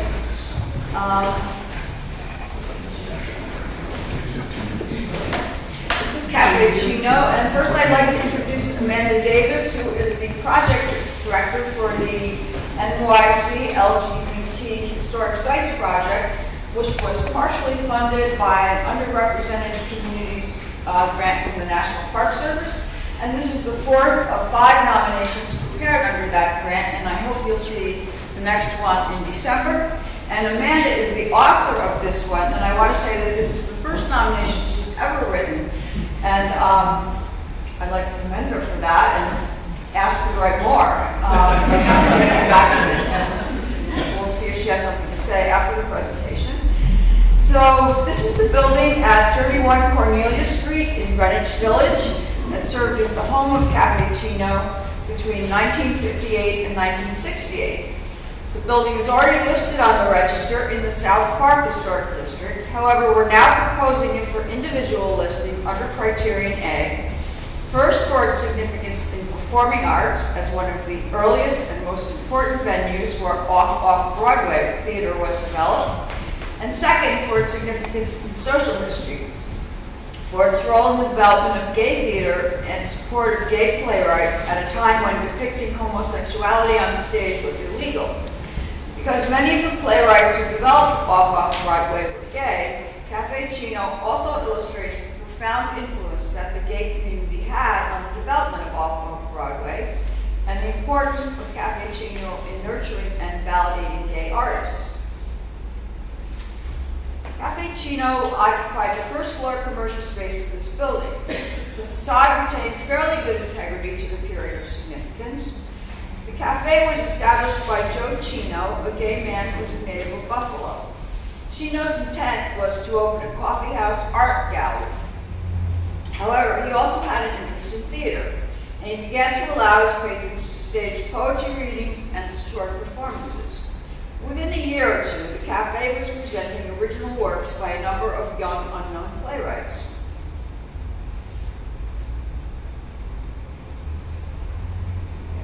The space was essentially a narrow rectangular room, 18 feet wide and 30 feet deep, crowded with tables and chairs. There was no consistent look to the interior. One wall was brick and the other plaster covered in cork. People brought in new scenery each week, and you can see that the walls are decorated with ephemera such as posters, Christmas lights, artwork, and beads. The staging was minimal at best. Tables and chairs were simply pushed aside for theater productions, acted either in the middle of the cafe or on an extremely small wooden stage that was 8 by 8 and pushed against the side wall. And this and the next slide are both a 1961 performance of Camino Real by Tennessee Williams. Almost all the dramatic effects were produced by means of innovative pinpoint lighting, meaning that the entire space was in darkness and only the actors were lit. This also promoted intimacy between actor and audience. These were extremely low-budget productions, actors weren't paid, and the price of admission was the purchase of something from the menu. Joe Chino himself made the cappuccino. Cafe Chino represents two important but closely connected themes. Greenwich Village has long served as a haven for artists where unconventional art could flourish, and has also served as a sanctuary for gay people and gay artists. Joe Chino didn't set out to create a gay cafe, but he and most of his friends and patrons were gay. Therefore, when he began to stage productions, he was predominantly staging gay theater. But his actions also became part of the so-called coffee house movement, the coffee house culture of the late 1950s, a time when a number of cafes began staging plays and ushering in a new wave of small-scale experimental theater. Soon dubbed off-Broadway, these works were avant-garde in nature. They were about subjects of the playwright's choosing, and they argued for the importance of new American subjects rather than old European ones.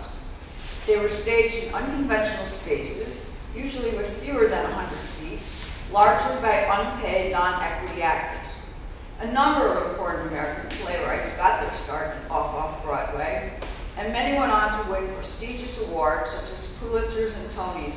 But there's so many of them, time doesn't permit me to read them, and you have long lists of them in your nomination. One of the reasons Cafe Chino was so important to the development of off-Broadway is that, unlike some of the other experimental theaters, it remained open for a decade, long enough to nurture and support the art form, allowing it to become established as serious theater, allowing emerging artists to develop their technique and their reputations, and providing critics and audiences with the chance to experience it. For gay playwrights and gay audiences, it was even more important. Cafe Chino was the first venue to regularly perform plays by and about gay men. It allowed artists to write about, direct, and perform in plays with gay subject matter, and to see their work performed in front of receptive audiences at a time when it was illegal to depict homosexuality on stage. It was an important platform for emerging gay artists such as Lanford Wilson, who was the cafe's most prolific playwright, and the numerous other gay artists profiled in the nomination. And this is Wilson's The Madness of Lady Bright, which was the Chino's first hit, and it was a huge critical success. In addition, the cafe also provided a safe place for gays to meet that was an alternative to the bar and bathhouse scene, and this was before Stonewall. Sadly, authorities couldn't leave it alone. Cafe Chino, like most similar venues, lacked a cabaret license, which gave the police an excuse to levy fines and engage in other intimidating behavior when neighbors complained about the noise or the patrons. Police crackdowns on gay gathering spaces were widespread in that era anyway, and here is the cafe hiding in plain sight, as it were, with the windows covered. Joe Chino managed to keep the cafe going for 10 years. After a fire in 1965, numerous theater people came to his aid so that it could reopen. But after a series of unfortunate setbacks, Chino committed suicide in 1967. Friends tried but could not sustain the cafe, and it closed in 1968. Here's the cafe space today. Now, obviously, it has lost the bohemian charm that it had during its days as Cafe Chino. Nevertheless, the cafe's identity was neither designed nor fixed in time, and it changed continually. When Chino opened the door for the first time, he said that he saw a narrow rectangular room with a toilet, a sink, and a fireplace. But he immediately envisioned the counter and coffee bar that were the cafe's main stationary features. None of the posters and beads you saw in the historic photos were necessary for Chino's vision of the cafe, and none were necessary for the performances that took place there, most of which were independently staged in near total darkness. The essential features of the cafe were its rectangular space, its small size, and its volume, all of which survived. If one wanted to restore the 1958 appearance, it would involve removing the benches, the lights, and the surface finishes to reveal the brick walls, which survive since the current walls and those concave pieces were simply built out to hide mechanical equipment. There are some temporary partitions that would also need to be moved a bit. But after that, it would be a matter of bringing back the posters and the tiny tables, and of course the espresso machine. We believe that the finishes are not important to understanding the importance of this as a performance space. This is Joe Chino with Edward Albee holding a program from the 1965 benefit. Cafe Chino is one of a number of theaters in which off-Broadway got its start. In some ways, it is the most important of them, and it is a landmark of LGBT art and culture. Its legacy is more than 225 original plays and revivals, and the many, many talented artists who got their start there. Nearly 60 years after it first opened its doors, Cafe Chino has left a profound legacy on the American dramatic landscape. And I have two letters of support, one from Assemblywoman Deborah Glick and one from LPC. And Amanda, would you like to come up and say something?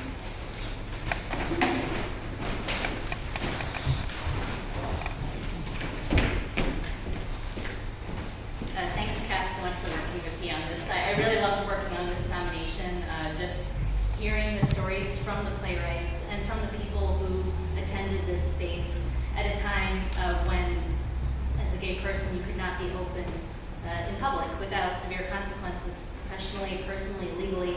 So this really, I thought was a great example of how we use space, and how certain people and groups, particularly groups who have been discriminated against, can feel safe in one space, but perhaps not be themselves in another. And I can tell you from working on this project for 2 years, we've heard from many people in the LGBT community who have come up to us time and again who didn't know this history existed, and you can see the sense of pride that comes over them, and the interest that they see, and they read these stories, and it means so much to them. And so I also think Cafe Chino is a wonderful representative of Greenwich Village at that time. As much as it would be wonderful to have this coffee house back, I don't know if rents today in Greenwich Village could support it, to have a place where you could go for free. You'd have to order more than a pastry. You'd have to order a lot more than a pastry.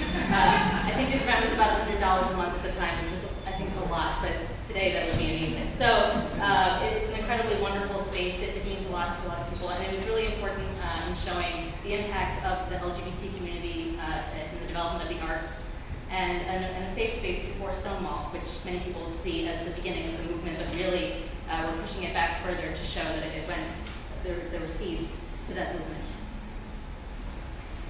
Thank you. Any questions?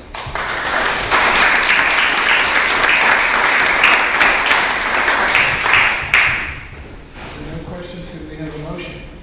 And Bill moves it, and I think Kristen seconded it. All in favor? And I just want to say one thing about the LGBT Historic Sites Project. If you use Facebook, you should follow it because they have an interesting story every single day about some site that we might not know about. Kath, we're going to take a facilities break now, 10-minute We're going to break. take a facilities break now. See, at some point, and he's doing a really great job on it. See, time will tell. Thank you. And I also want to thank Kat because in this period she actually assisted with a lot of the editing of this nomination. It is the St. Casimir's Church Complex located in the Sheridan Hollow section of Albany in Albany County. This was the preeminent Polish Roman Catholic parish in the city of Albany, really from the late 19th century through really through the 20th century until it slowly faded out. As we say, now we have 4 buildings. We have the church building built between 1896 and 97, sort of a conventional Gothic design by architect William Schad. Virginia Schad. Virginia says Schad. We've been having a great debate. A rectory, a Queen Anne style rectory, which was built contemporaneously. In addition to 2 later buildings, a 1906 school building, and a 1923 to 24 rectory. The last was designed by the prominent architectural firm in Albany of Gander, one of the great names in architectural firm history, and the earlier the school building was erected, I'm actually drawing blank, by Henry and Marshall Emery of Albany and also of Nyack. So in essence, what we have here is an enclave in this part of the Sheridan Hollow part of Albany, where any number of Polish families moved into and basically built a concentration, a population concentration, which really grew up around this church.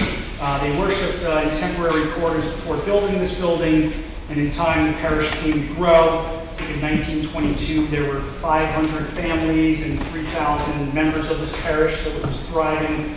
Obviously, it was conceived as a place where the Poles could worship their religion in their own language, and also as a center of culture and learning with the educational component as well. And it grew and it prospered.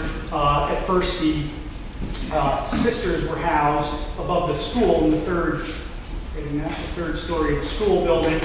The top building, neoclassical style building, until finally, with the continued expansion and the success of the educational component of the parish, they built a rectory and fitted out the school in essence for additional classroom space. The period of significance from 1896 to 1967, that includes renovations made to the buildings, the school in particular, between 1966 and 1967. It's being nominated in the areas of architecture, social history, and ethnic heritage. It is a CLG nomination from the city of Albany. We have letters of support or expressions of support from both the mayor's office and the Albany Historic Resource Committee. Paul, I think you might want to say a few words about the later history of complex. Yeah, the nomination I thought was very thorough, except that you kind of got the impression that after 2004 it sort of dropped off the map and nothing more happened. And the Restoration Apostolic Truth Ministries, Betty Gilmore, were involved with purchasing the building, and the church continued to be used afterwards, at first for the Betty Gilmore's group and then for another group afterwards where they're now doing more or less a community center. I even noticed on the photograph there they had a sign that said an empowerment center there. So there are other things going on. Of course, the neighborhood has changed to a new generation of folk. It's largely an African-American neighborhood. And the church, Gilmore's group and the subsequent group were African-American based organizations. So there have been some changes, and that's part of the life of the church as well, and part of its story. And I think probably should be in the nomination in greater form than it is. Yes, we could expand on that. I should have noted that the documentation was prepared by King Conrad Alvarez, and we'd be happy to just sort of beef up that section of the nomination, not a problem. And I do also want to note that somehow in this flurry of edits, and Kat, I appreciate Kat's assistance with moving this forward at a time that I was particularly busy. But having multiple versions, I think I sent out an earlier version, so on one page it says the church was desecrated, we meant deconsecrated. So of course, as I've had this discussion with Wint a million times, you always see these typos when you're driving to the meeting. You don't see I'm just wondering the typo may have been accurate in fact, but we won't go there. So I apologize for that. And that is St. Casimir. Paul makes the motion. Who will second? Lucy seconds. All in favor? Aye. Thank you. That's it.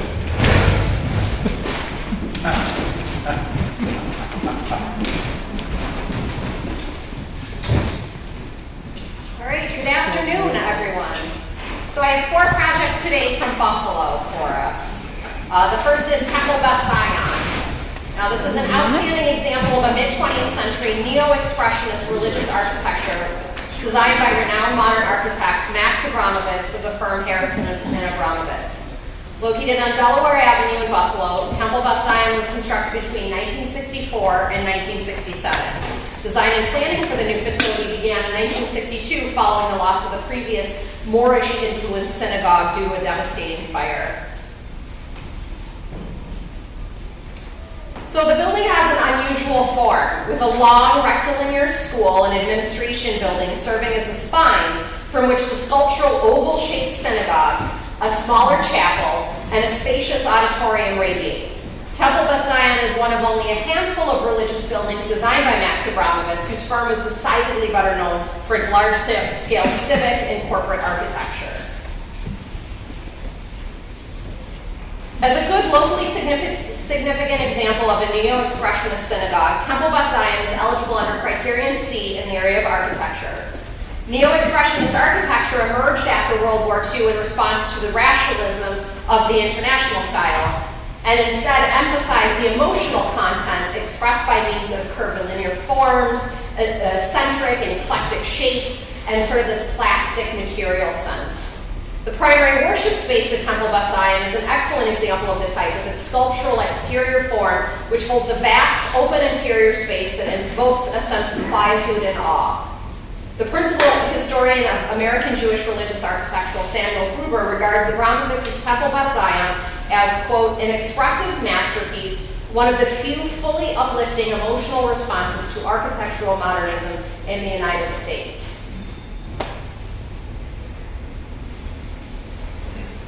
So these photos don't really do it justice. Temple Beth Zion is additionally significant in the areas under Criterion C in the area of art for its exceptional art glass windows and interior embellishments designed by renowned American artist Ben Shahn. So there's people looking in the other direction.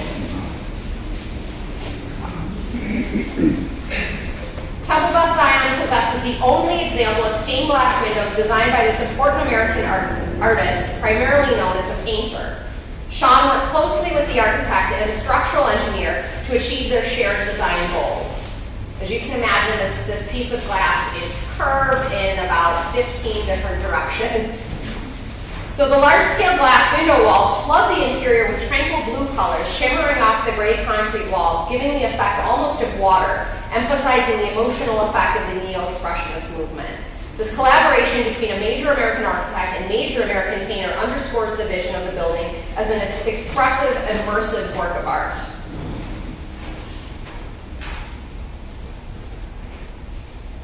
Here's some other views of areas of the building. So the period of significance for Temple Beth Zion begins with the initial construction of the building beginning in 1964 and closes with its completion in 1967. This era encompasses all major architectural and artistic work on the building, including the creation and installation of the Benchon stained glass windows. So I do want to note that literally about a week ago, I kind of stumbled upon this little chapel, this Berlin chapel at Brandeis University, which actually was also designed by Max Abramovitz, and it shares some very similar features. So I'm going to be doing a little bit more homework to see what I can discover as far as Abramovitz's design theories in particular, and to see if there's some connection between the Berlin chapel as sort of a precursor or sort of a prototype for the much larger and more dramatic Temple Bus Ion. So that will be going in the nomination before it goes down to the National Park Service. But I did just want to highlight that there's a little bit more work to be done here. So this is Temple Bus Ion. Are there any questions on this? Yes. Jen, I want to compliment you.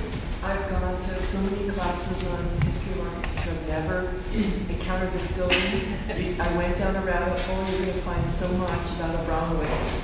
And he was so fascinating. The stained glass is one achievement, but all the curved concrete panels, yeah, he was just busy, like, and this was, I think this is the height of his career, because following these buildings, he just basically tried to kind of shifted it. Depression, and his partner had to move his stuff out of the office to an office down the street. I mean, there is a lot there. Well, I'll be fascinated to pick your brain, because I could use some input, certainly. So thank you for teaching me about this.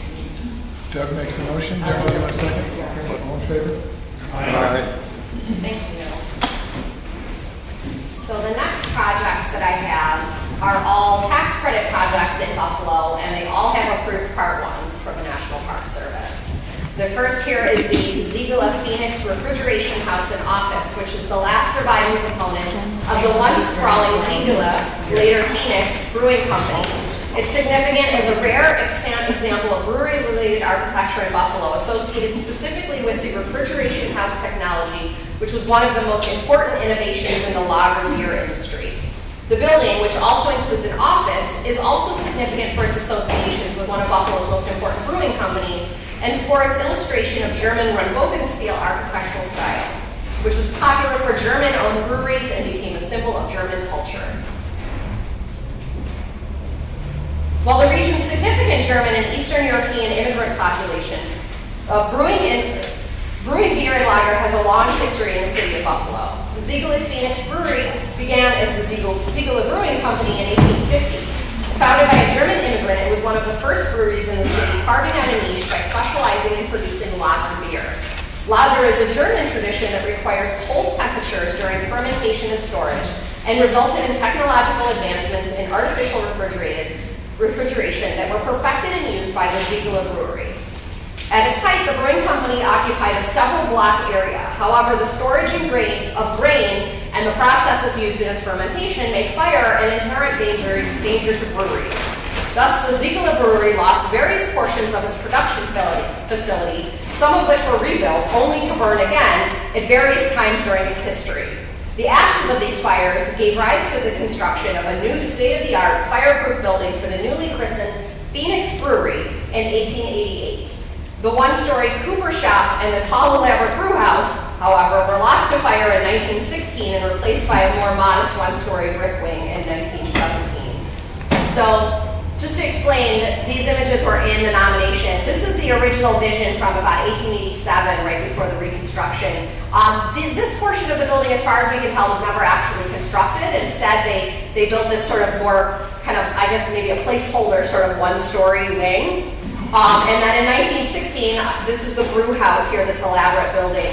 The brew house and the Cooper Shop were lost to fire and were replaced by sort of a very simple one-story wing. So fire and reconstruction are a constant theme in this particular facility.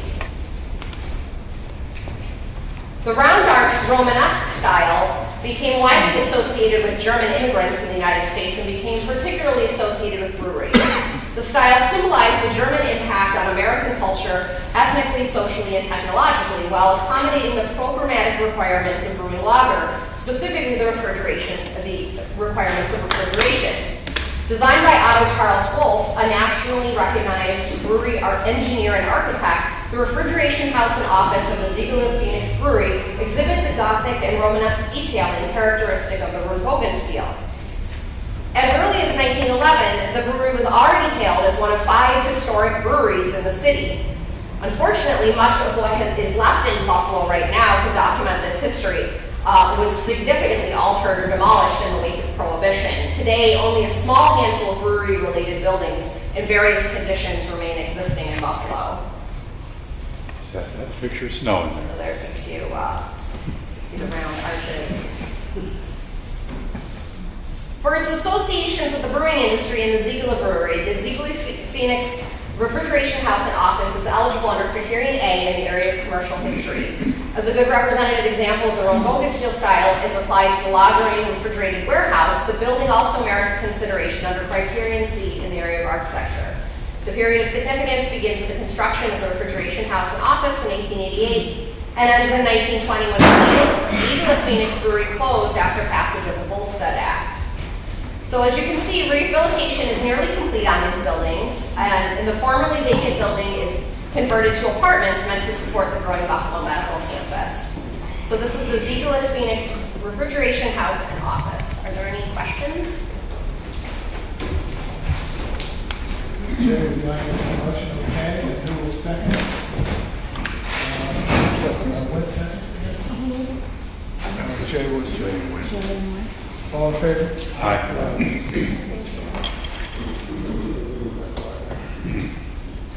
So sticking with the theme here, we have the Kreiner Malt House in Grain Elevator. It's significant as a good representative, intact example of a malting facility and elevator associated with Buffalo's thriving grain, malting, and brewing tradition. The facility, which includes portions that date back to the 1894 Frank A. Dole malting operation, is primarily composed of buildings constructed and operated by the Kreiner & Sons Malting Company between 1925 and 1936. The Kreiners purchased the site in 1925, expanding and updating Dole's malting and drying houses and constructing a modern workhouse and silos. They added additional silos in 1936 and operated out of the building until 1971. The facility is not only an excellent example of the building type, with intact malting, drying, silos, and elevator equipment, but demonstrates Buffalo's role in the malting and grain industries. This facility is also being nominated under the Buffalo Grain and Materials Elevator Multiple Property Submission. So here's a plan of this really kind of unusual building. The Kreiner Malt House and Grain Elevator is locally significant under Criterion A in the area of industry for its association with the Kreiner family, a locally important malting family whose company produced and supplied malt to local breweries for much of the 20th century. The Kreiner Malt House and Grain Elevator is also locally significant under Criterion C in the area of architecture as an intact representative example of the early 20th century concrete grain elevator and malt house utilizing slip-formed reinforced concrete construction. Slip-formed reinforced concrete construction came into prominence in Buffalo through the erection of grain elevators like the silos in the Kreiner facility. Giant grain elevators built with slip-formed reinforced concrete dominated Buffalo's waterfront and helped shape the city's identity as a great freshwater grain port. While the vast majority of Buffalo's grain elevators face the water, several, including the Kreiner Malt House and Grain Elevator, were connected to Buffalo's port by a rail spur, which you can see in this image right here. It literally runs right next door to the building. As a building type, the resource is a good example of a concrete grain elevator with 2 silos that had the capacity to store up to 280,000 bushels of grain. Attached to the grain elevator is a large malting facility containing a workhouse, drying house, and malt house, interconnected with the elevators to facilitate industrial malting. The period of significance for this building is 1894 to 1971. The period of significance begins with the construction of the drying house by Frank A. Dole in 1894, the earliest existing part of the building, and encompasses the modernization of the drying houses, construction of the current malt house and the first grain elevator by the Kreiners in 1925, and the expansion of the facilities in 1936. The Kreiner Malt House remains exceptionally intact, retaining an extensive collection of historic milling, malting, and grain-related equipment and machinery. After the Kreiner Malt House closed in 1971, the building remained vacant until 1975. Although the building continued to house malting operations from 1975 to 1986 under the ownership of the Buffalo Malt Corporation, the facility was completely vacant in the early 1970s and experienced decreased operations from 1975 to 86 before ultimately remaining vacant for the next 30 years. So reuse plans for this particular building involve the rehabilitation of the former malting and office areas of the building into an architectural office. So this is the Kreiner Malt House and Grain Elevator. Are there any questions on this? If not, who will elevate this nomination? Okay, Chuck, all in favor? Jennifer, are they going to put windows in for the offices? There were some existing openings, I think, that they're planning on reopening. I don't know to what extent they're going to introduce new windows. That's certainly a question. maybe Julie can answer that one. It is a tax credit project. We've been working very closely. It's a really difficult reuse of what is basically a machine wrapped in brick.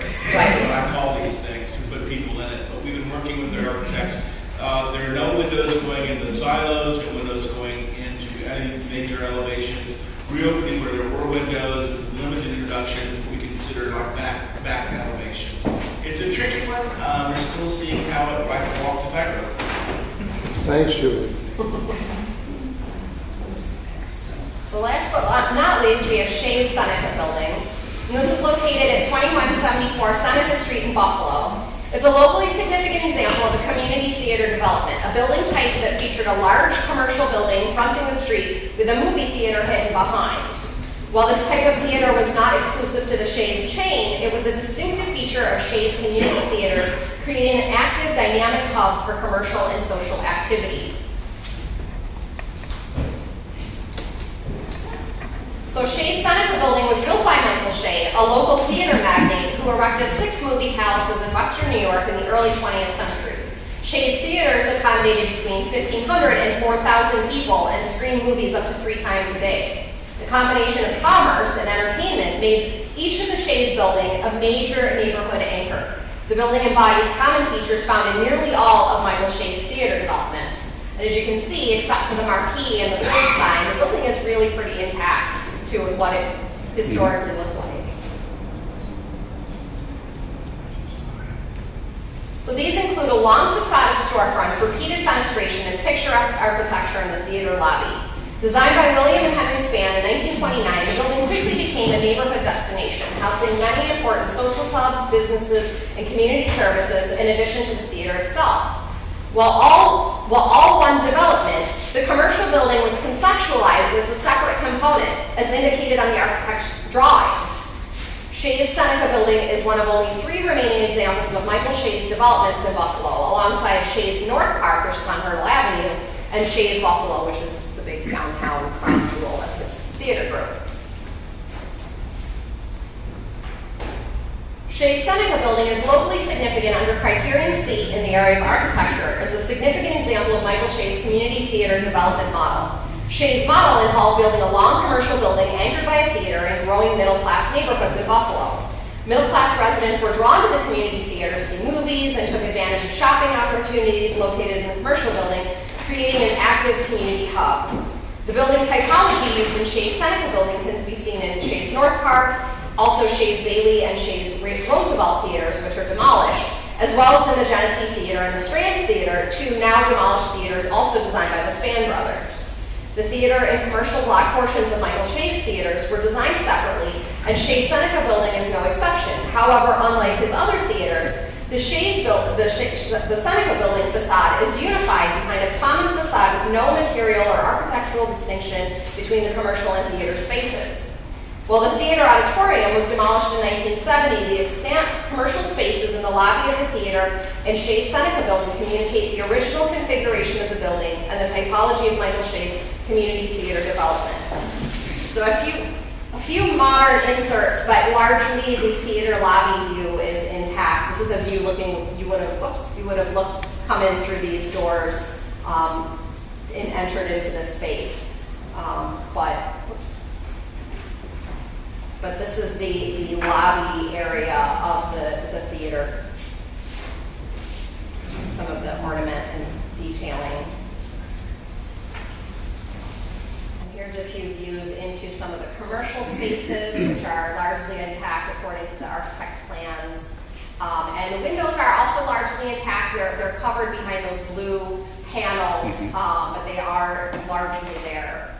So Shea's Seneca building is also locally significant under Criterion A in the areas of commerce and social history for its role as a hub for community services and social groups from the 1930s through 1965. The long uniform facade of the building on one of the main commercial thoroughfares in South Buffalo and its location near Casanova Park made Shea's Seneca attractive to medical professionals and social clubs, as well as eager moviegoers. From its construction in 1929 to the present, Shea's Seneca has been a vital anchor in the community of South Buffalo. Doctors, dentists, and fraternities operated from offices inside the commercial block, and retailers occupied the storefronts. The period of significance for the building begins with the construction in 1929 and ends in 1965 when the Seneca Business Association purchased the building. This era correlates to the time during which the building was at its most prominent in the local community, serving as an important commercial center in South Buffalo. It also encompasses the initial construction and mid-century renovations that occurred to some of the storefronts during this time. I'll note we do have an approved Part 1 on this project, and after sitting largely vacant and underused for many years, new development plans for the building include new restaurant and commercial tenants, as well as a large banquet and entertainment venue making use of the theater lobby spaces. So this is the Shea's Seneca building. Are there any questions on this one? Questions? Do we have a motion? We have a motion from Doug. Second. Question? Second, okay, good. All in favor? Thank you very much. Thanks, John.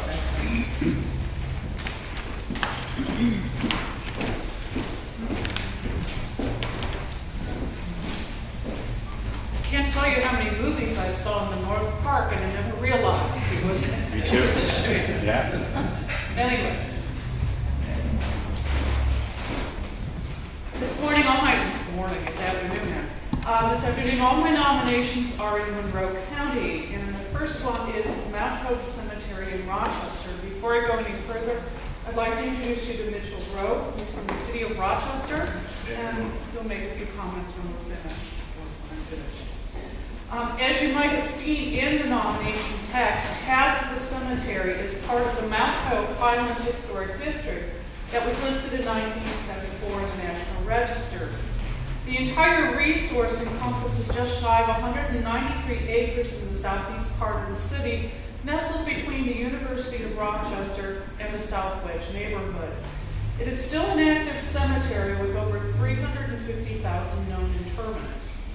Dedicated in 1838, it was the first municipally owned rural cemetery in the United States, according to historian Blake McKelvey, and is one of the oldest, with only Greenwood being earlier. The area seen outlined in red was the area omitted from the original nomination. And rather than adding it to the district, the city of Rochester, which is a CLG by the way, requested that the entire cemetery be individually listed. The outlined area represents the 1872 expansion of the cemetery laid out in the Lawn Park Cemetery style that came out of Cincinnati Spring Grove Cemetery in the mid-19th century. This is Grove Avenue, which is the dividing line between the older north section and the 1872 south section. Essentially what we have here is the juxtaposition of two 19th century cemetery styles, with the rural cemetery to the north and the Lawn Park portion to the south. In addition to nominating the entire cemetery, we are listing it at the state level of significance. Your draft copy still has local significance checked, but that will be corrected.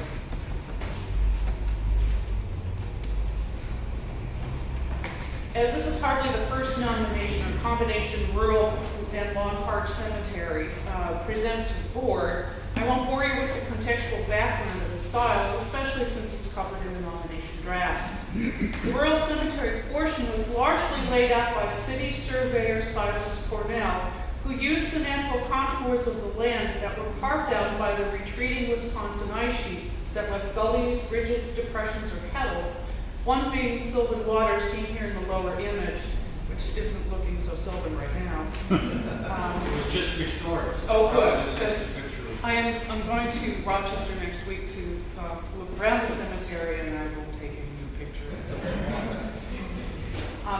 Cornell also preserved an Indian trail as one of the roadways in the cemetery, which is in the upper image.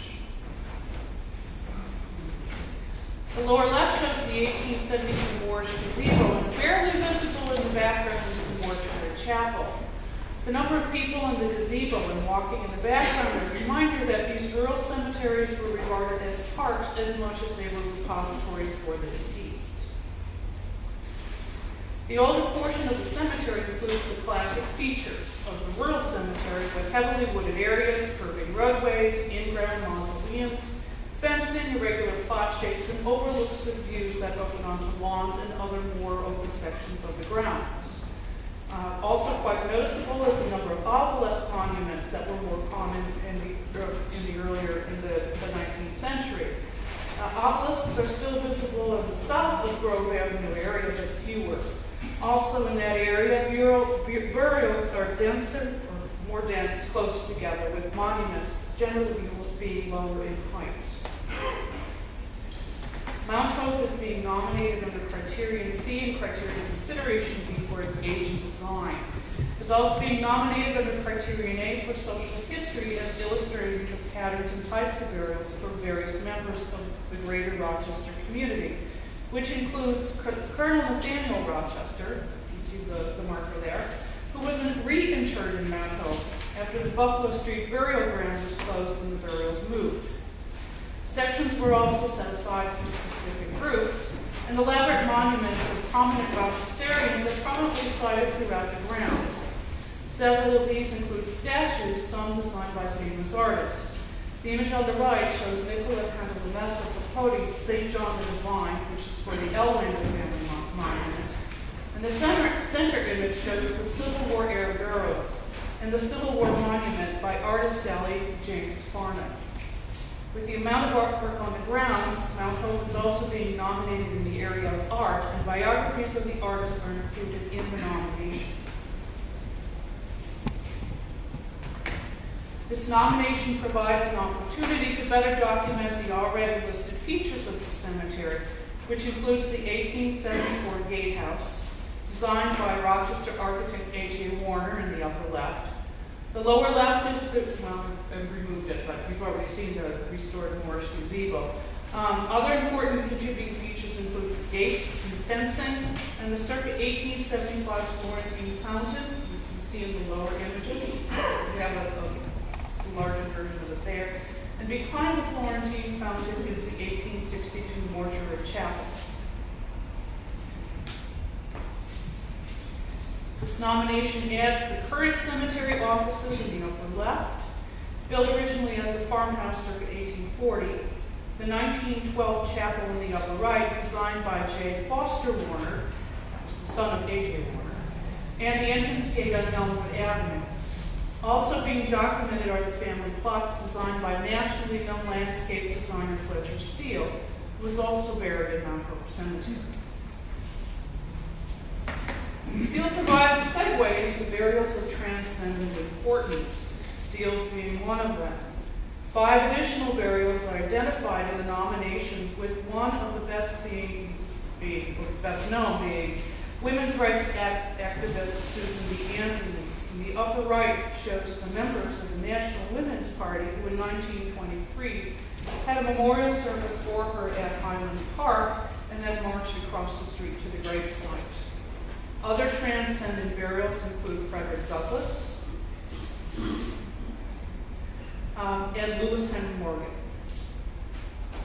who's one of my favorite people, so I had to make sure I put that image in. The remaining transcendent burials are, going from left to right, actor, musician, educator William Warfield, reformer Lillian Wall, founder of the Henry Street Settlement in New York City, and the reason why we have a visiting nurse service in the United States. And finally, Seth Green, developer of the fish hatchery and fish farming. I will also be taking new images of these because I had to download these from Find a Grave. It's a wonderful website. So that is Mount Hope Cemetery. Mitchell, would you like to make a comment? On behalf of Mayor Lily Warren and everybody in Rochester, I'd like to thank you, Virginia, for all your work on our nomination, and the board for considering our proposal. Mount Hope is a big part of Rochester's rich history, and we're excited about the possibility of Mount Hope being individually listed, and including our entire 193 acres. So, Would you like to mention the plans for the chapel?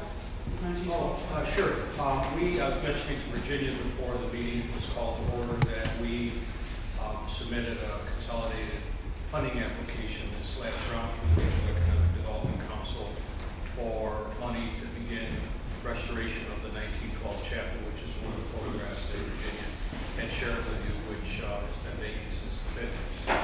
And so the other thing I mentioned is that we just completed a master plan for Mount Hope intended to extend the active life of the cemetery. We don't have a lot of burial space left, but we've identified some opportunities in that regard and then set some priorities. The restoration of 1912 chapel being among our highest priorities. So we appreciate your consideration and hope that you will find our proposal worthy, and appreciate all the stories and the histories of the other applications. So thank you.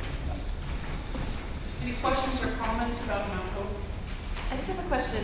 Since Greenwood Cemetery was mentioned, and they do a lot of cultural programming, since they're running out of space. Does Mount Hope do programming related to the individuals who are there? I mean, do you have walking tours or? We do.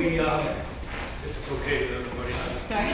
Sorry, that's okay. We have a group called Friends of Mount Hope Cemetery, and I joke oftenly that the word friends is a misnomer because I've been involved in other friends group in Seneca County after familiar with the Three Bears and Ovid, and I've done some work over my career. So friends are sometimes enemies, but because they're so passionate, and they would never be formed if there wasn't a need. But anyways, the Friends of Mount Hope actively does tours throughout the warm season, and there's tremendous interest. And they charge a modest fee so that they have some money for programming, and we support them. In fact, we're very close to getting a 32-person tram so that we can enhance the tours in Mount Hope, because there's a lot of acreage there, and if folks with special needs or like me start to slow down a little bit.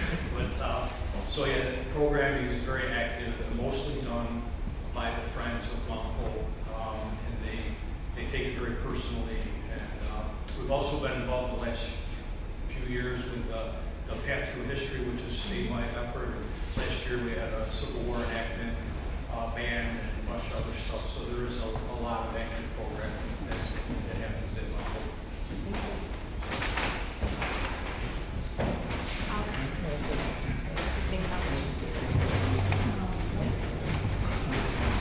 Do you need a second?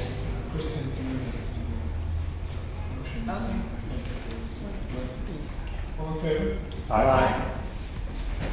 It would be great, it's wonderful to have Mount Hope aboard. I've seen it, it's an amazing place. Not far from there is a slightly later Park Lawn Cemetery, Riverside Cemetery. Was it Dean Albert developed it as a proprietary cemetery? I think W.W. Forrest was the landscape architect, and that would be wonderful to have too. There's some similarities with your later section. We've been working on it. My office is at Riverside. Oh, really? Great. Terrific. Yeah. Thank you, sir. I was really surprised to find how early this one was. I was looking up some of the others, and I'm like, wow, earlier than Albany, Troy, Buffalo, Syracuse. Yeah, I used to be a tour guide at Forest Lawn Cemetery in Buffalo, and I go back and look at my tour guide notes. I think it says in there that when they were looking at creating Forest Lawn, they went and looked at Mount Hope, which makes sense. It's just down the road. Yeah. And on to Fairport and the Fairport Public Library. It's located at 18 Piran Street, and it is now the Fairport Museum. It's a 1938 WPA era Georgian Revival building by Rochester architect Henry A. Martin, who was also a resident of Fairport. The symmetrical building is of concrete construction faced with brick. It is one story essentially with a two-story rear section, which you can see in the lower left, and it has a full basement. The dominant feature is the entrance portico featuring Tuscan woven columns, pilasters, pediment with raven cornice, and dental trim. The public space of the building retains its original layout, trim, windows, floors, and built-in shelving. The curved display case mentioned in the nominations in the upper right, and the image below it shows the second floor museum storage area with its original trim, flooring, and shelving. One of the exceptional features of the building is the WPA era mural by local artist Carl Peters, who studied at the Mechanics Institute, which is now the Rochester Institute of Technology, and later he studied at the Art Students League in New York City, and then went into the Army in World War I and painted camouflage. After that, he did a little bit more study and began exhibiting his work at the Memorial Art Gallery in Rochester, which was an extremely important connection, since it was this organization that oversaw the local WPA artist program, and it provided him with at least 12 mural commissions. I believe the nomination says 10. I will verify whether it's 10 or 12. Depends on which article you read. Okay, so I will work on that.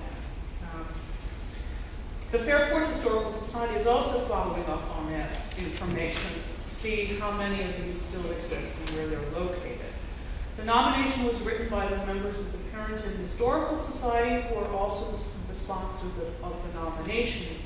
Fairport is a certified local government, and we have a letter of support from Mayor Fritz. Any questions or comments about the Fairport Public Library? Virginia, I've done research here, so I will make the motion, but I'm a little surprised that there was no mention of the Parses. The Parse family nursery was here, and W.W. Parse, Rochester's first sort of native-grown landscape architect, grew up here, as did his brother Walter, and they did a lot of work around Rochester, including Despatch, which was Rochester's model industrial city. It's the section now called East Rochester, which isn't far from there. And there's a lot of actually Parse history in this collection. So glad to see it on board, and we might talk a little more about that later afterwards. Would we have a second? Daryl seconds, all in favor? Aye. My last nomination is a tax credit project that received its Part 1 and Part 2 approvals. It's the G.W. Todd Wilmot Castle Company building. It's an industrial building located on University Avenue, what was historically an industrial section of the outskirts of the city, which is now a mix of commercial and residential with very little industrial. The building shows the evolution of its industrial past, beginning in 1909, when it was built for the manufacturing of check writing protection equipment. And that's essentially the portion that you see here in this image. The building is being nominated under Criterion A for its association with the late 19th and early 20th century industrial growth of Rochester, and Criterion C as an excellent example of industrial architecture of Rochester architects Gordon and Madden, later Gordon and Kelber, and Carl Traver.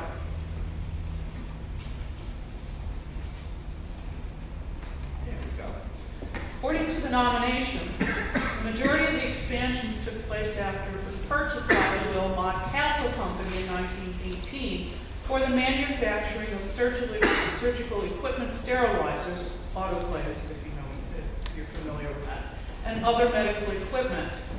The building began as a two-part commercial block with neoclassical details, and you can see the portals, dentals, the metal cornice, projecting entrance still there, which carried over with these first expansions seen in the upper right. Images on the left show expansions made during the Wilmot Castle years between 1940 and 1950. The lower left image shows the 1940 expansion of the facade, which matched the continued use of the older part of the building. Even with the several expansions and long-term use, the building retains a substantial amount of interior fabric, such as wood and concrete floor surfaces, depends on which area of the building you're in. Historic windows along the south, east, and west elevations, moldings, baseboards, support columns, and some original office divisions in the earlier sections of the building. Wilmot Castle used the building until 1955 when it moved to a new, larger facility in the suburb of Henrietta. It was sold to a seed distributor and resold in 1969, and at that time it was developed into multi-use, which continues at present. So this is the Todd Wilmot Capital Company building. Any questions or comments? Proposed use? Same, multifunction.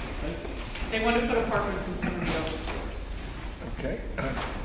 Doug makes the motion. Chuck, you want a second? All in favor? Aye. Thank you. Thank you.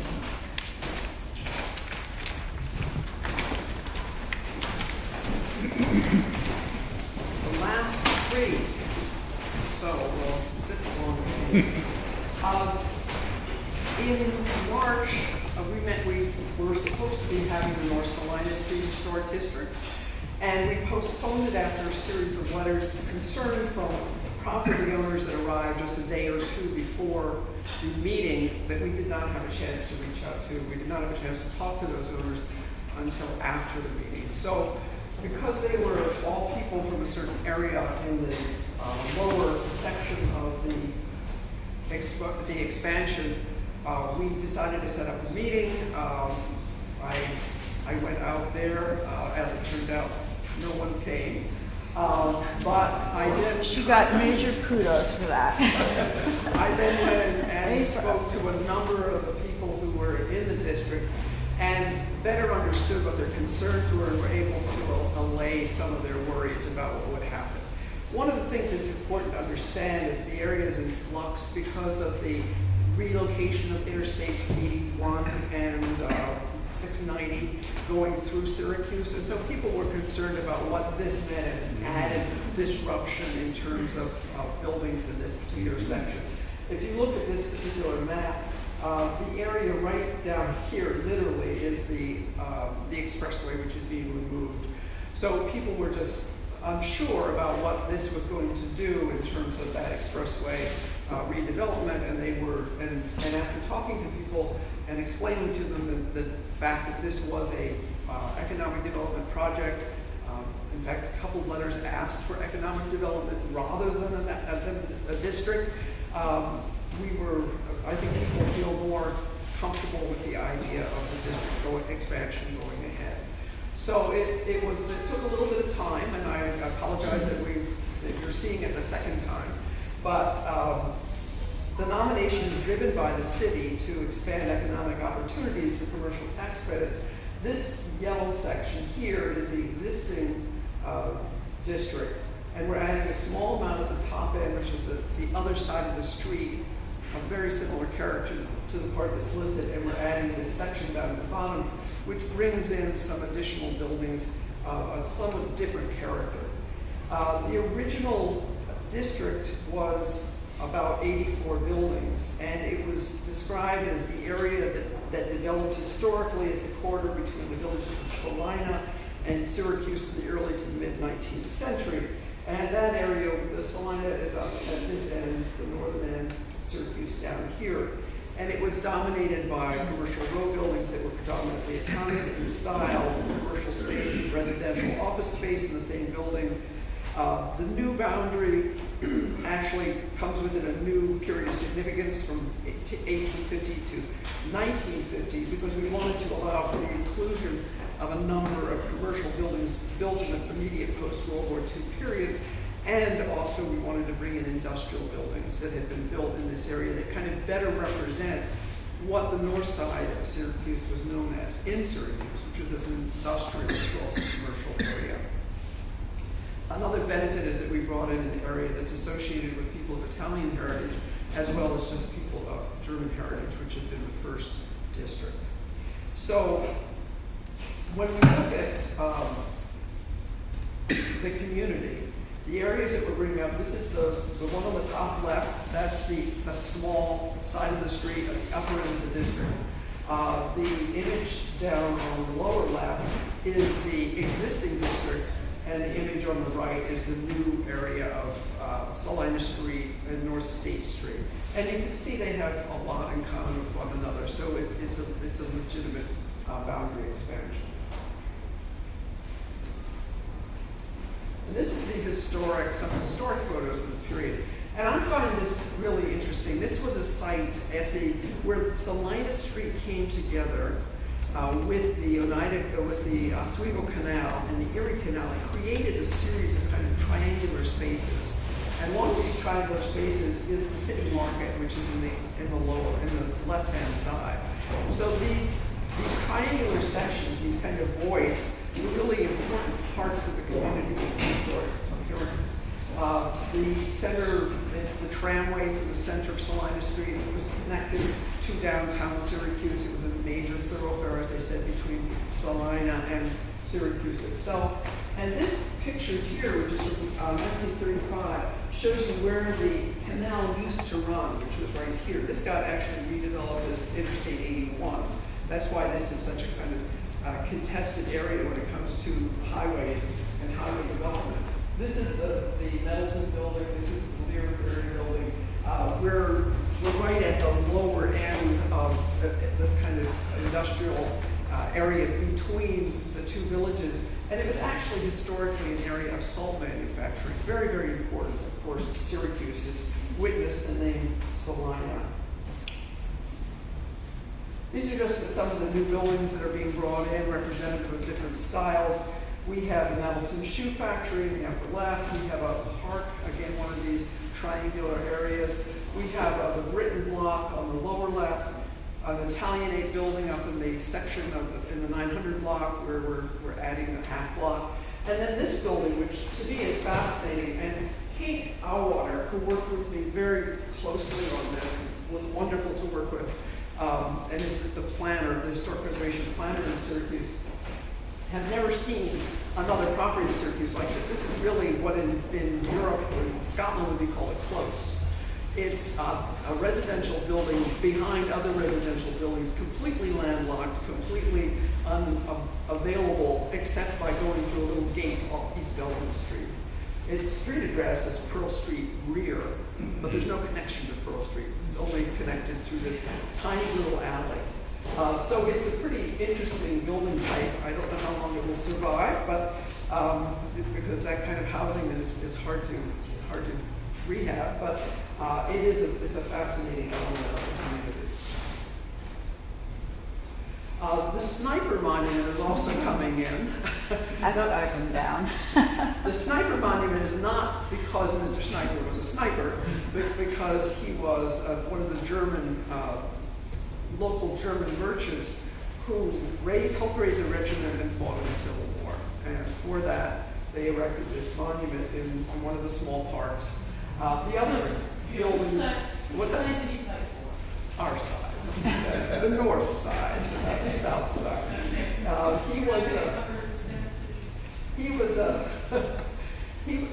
He's quite important because of this is an immigrant area, and what's intriguing about it is that when it first developed, it was German, and then around the end of the 19th century, it became Italian. And now it's Middle Eastern, and it is Central European and North African, and it is an intake area in which every immigrant group has kind of made its own. One of the last things here is this is the Angela Laurel building, and this is an example of the kind of recap that we're hoping will take place in this district once the expansion is added to the existing district. So any questions about this? Could we have a motion? Went makes the motion. And Jay seconds. All in favor? Aye. Very persuasive nomination. Now, I think this is our final cemetery of the day. It seems like we have really visited Cemetery Thursday. This is the Talcotville Cemetery in Lewis County, southern half of the county, southern part of the county in the town of Layton. And it is the second oldest cemetery in Layton Township and the last that is still active. And it's associated with a very strong community organization that was started in 1927, the Talcotville Cemetery Association. Still maintaining the property, still expanding opportunities. I think the person from Mount Hope was mentioning that people are trying to find new ways to use limited cemetery space. They've added an area for cremains here as well as in other cemeteries. And they're just very proud of this cemetery because it goes back to settlement times and it holds some of the early families in the district. The nomination was developed by town historian Jerry Perrin, who is also the director of the County Historical Society in Lewis County.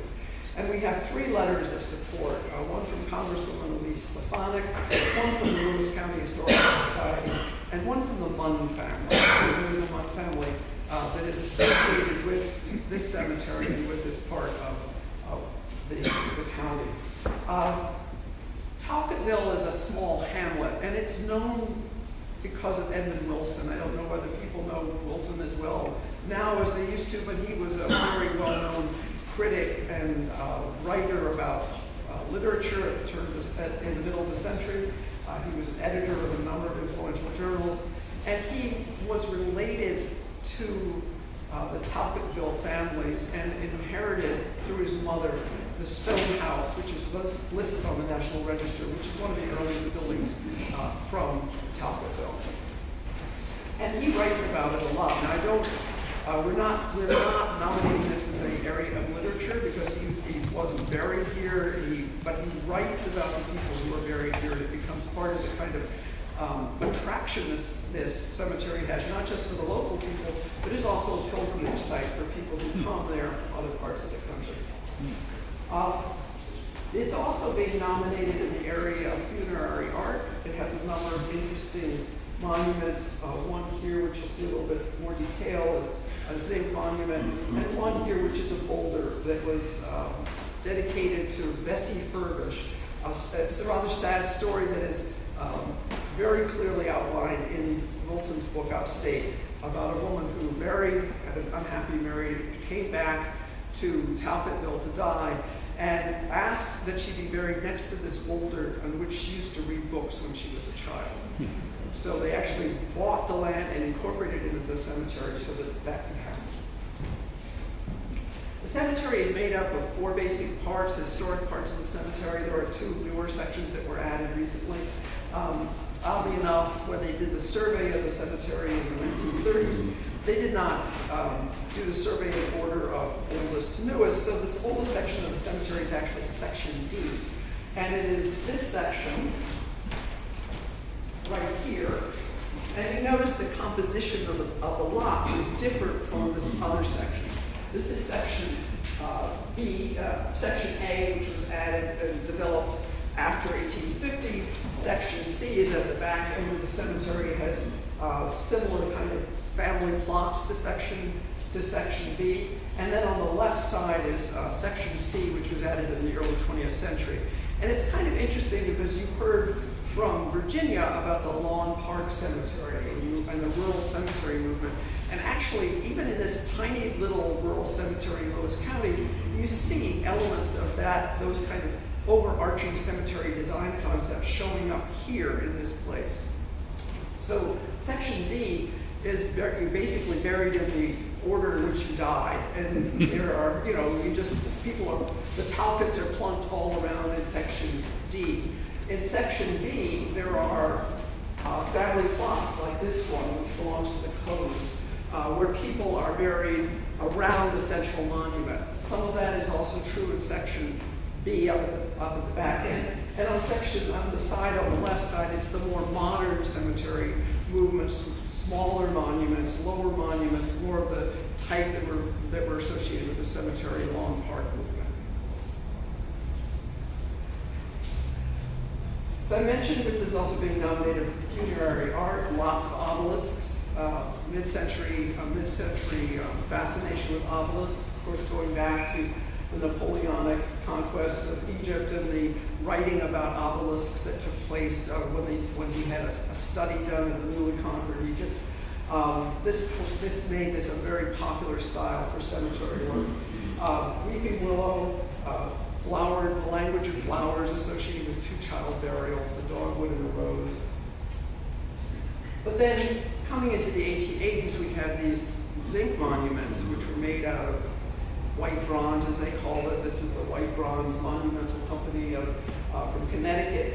And they are wonderful. There are only 2 of them there, but they're both wonderful and in great shape. One is a century plant. That's what the very tall monument is. And the other one is model 593 is what it's called.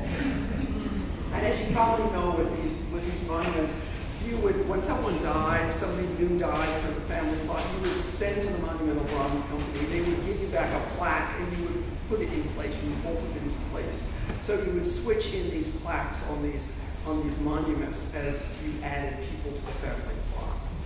So there was a distributor of monumental bronze monuments in Talcottville, and we think that's why we have these 2 wonderful monuments.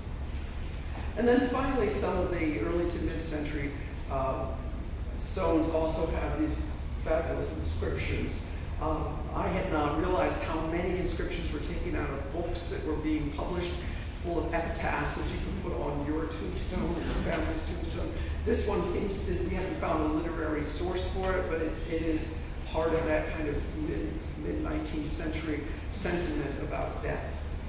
That again is part of the rural cemetery movement and is impacting not just Mount Auburn and Mount Hope, but also Talcottville Cemetery. So any questions about this cemetery? Yeah, nice. Okay. Second, all in favor? Aye. Okay, and this is our very last one. And this is a wonderful building. It's a freight house from the Oswego and Syracuse Railroad in Oswego, New York. It's one of the oldest railroad buildings in New York State that we've been able to identify. There was an earlier pump house from Fishers, Ontario County, a cobblestone pump house from 1845. There is another freight house railway station from Coshocton, which is from around 1850, so it may be the same period, probably a year or 2 later. It's being nominated for Criterion A, transportation, as you can imagine, plus Criterion C for architecture. It's very much represents the style of a freight house, and I'll go into that in a moment or 2. The period of significance is from 1848, when it was built, to 1967. The tracks were not removed in this section of Oswego until 1983. And that's really when it passed to the current owner and when it ceased to be a railroad freight house and became simply a storage area. The current owner is a 93-year-old man, Mr. Castaldo, whose wife said to him that he better fix this building because she wanted it to be restored. And he said, this is one of her dying wishes. So I'm just laying this burden of guilt upon all of you. He laid it on me. Anyway, no pressure. No pressure. This building was built, as you can see, it's very old style stone construction. The picture up in the upper right is the building from the 1930s when it was being used as the railway warehouse for a candy company that was behind it. The Oswego and Syracuse Railroad ran from Oswego to Syracuse. This is one of the railway trains that it had, and its real claim to fame was that in the 1860s, it developed a set of tunnels that got you down to the port of Oswego along the river. So one of the things you're seeing here is this is the Oswego River running here. The port facilities were developed up in this direction along a coal trestle, a whole series of grain elevators that were up there, of which I think maybe one survives. And some local industries like Kingsford Starch, which was down in this area. So the train had this last mile. When we work in telecommunications, they always talk about the last mile, getting you from the server to the house. This is very much what this train, this railway company did. It got you from the height of land down to the places where you would actually load and unload freight. And when that happened, the freight house became less important to the operations of the train because they went straight down to the port. But before that time, the freight house was the end of the line, and that's where freight was unloaded on one side and carried through the building and loaded onto wagons and then taken down to the port. These are just some pictures of the building. As I mentioned, it sort of it demonstrates the major characteristics of such a structure. It's stone. You can see the sockets underneath the large door there, which is where the platforms were actually attached to the building. A small one on the train side just to get you to the door, and a long wagon loading area on the other side that allows you to put things into a horse-drawn wagon. There's a truss system at the top in the building that looks quite a bit actually like the sort of trusses that were being used for bridges at the time. And there are these massive, massive stone beams in the basement to support the load of the freight that was coming in. It's a very long building. At one point it had a box building on the back of it, but the major structure, the stone structure, is all original and all there. It also represents, in terms of architecture, a kind of stone architecture that happened along the east side of Lake Ontario, where there was Trenton limestone and other types of limestone that came up in outcroppings, easy to split, easy to turn into buildings. We have apparently a very conservative style, because this building on the left, the Cahill Fish Market, was built in 1828, and you can see there's still a lot of kind of similarities in the way the building was constructed. So, just to put the last pressure on you, there's Mr. Costello, and thanks to him for saving this building, because it could easily have gone down, and his hope to restore it. Any questions? What's his proposal for it? He just wants to get it fixed. He wants to get it stabilized, he wants to get it fixed. I think he really wants to offer it to some railway organizations that are in the city of Oswego. He's beginning to think about, that. But his first primary thing is to just get it saved. Quick, makes a motion. And I'll do it. second. We have several seconds there. All in favor? Aye. I wonder if one or two of the stations on the Hudson River Division here, like the Hudson, New York station, is very early, and the little one at Stuyvesant that's being fixed up now, of course, is no longer in service. Did you mention that it's a state level significance? No, it did not. But it is. It is. Yes. I think we're aiming for that. Mm-hmm. Thank you. Yeah. Before Emily leaves, I want to leave you with a teaser. As you all know, this is the centennial of suffrage, women's suffrage in New York State. And one of the things that we've all been looking for is more sites that we could designate that are associated with this women's suffrage, or in some cases, anti-suffrage movement. And we happened upon this place in DePauwville. Which county is that? Jefferson. In Jefferson County, where 6 farmers' wives in 1846 submitted a petition to the New York State Constitutional Convention applying for women's suffrage 2 years before the famous Seneca Falls. So we're working with the local historians to find sites, physical remnants of. We know where some of the women are buried. We're looking at some of the houses in Liberty. So we're hoping to bring back to you this brand new, taking it back before 1848, something associated with women's suffrage in New York. Nobody knew. Nobody knew. The records, the petition was lost in the 1911 fire at the state capitol. But the local librarian found a newspaper article about it and said, "Oh, that's interesting." Gave us a call, and we're on the hunt. So look forward to it. Right. Michael, you have this as Belmont's mausoleum at Yes. Woodlawn, filled with women's suffrage flags and everything, but that's already listed. Yeah, we know about her. These women, we never heard of them. No, I know. General Rosalie Jones's house, a 1910 country house in Laurel Hollow near Oyster Bay would be a good thought too. Chairman? Can I just take a moment? I'm Linda Cooper. I'm the regional director for the Taconic region, which you're in. And thank you for once again coming to Phillips Manor Hall for this meeting. We really appreciate having your presence here.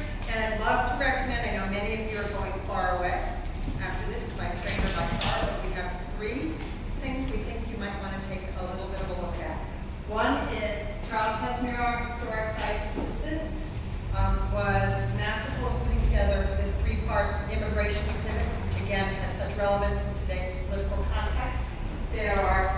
interviews that we did with local residents who are from the 1960s to here, who immigrated between the 1960s to the present time. We're then going back from the 60s to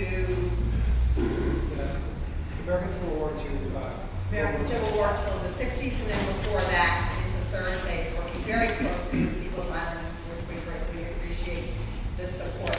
There's what is here on site. The second next door is the daylighting of the Sawmill River, which I believe this board has been involved in over the past years.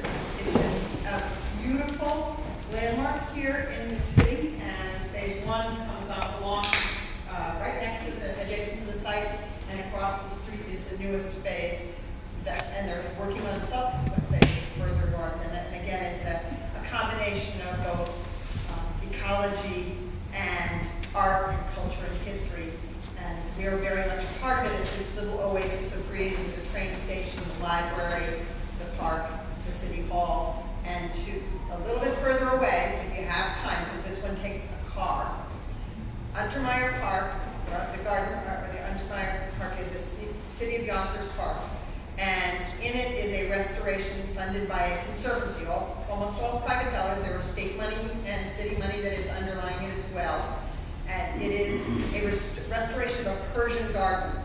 I would suggest to you it is not on the level of a city park or even a county park. It is really going to be a world-class, is already a world-class place. I did put some brochures on that by each of your places. It's maybe 8 minutes away from here. Kristen, we went this Yeah, not about that. far. Just the top of the hill, basically. And it's truly beautiful. If you have the opportunity to embed that in, we'll lead you there for those of you who want to go, but it is worth seeing. It's the views of the Hudson. It's adjacent to the old Croton Aqueduct State Historic Park. It's nestled next to a hospital and residential and commercial areas. You wouldn't know it was there until you walk into the walled garden, and it is truly just a beautiful place. So we thank you once again. Those are 3 things we would love for you to add a little bit to your schedule if you can manage it, and if you can't, come back and visit us anytime, and we will tour you there. Thank you very much. Before we do anything, I think we need to officially adjourn, however. So we have a motion. Doug moves. Jay seconds. All in favor? Thank you. I second Linda's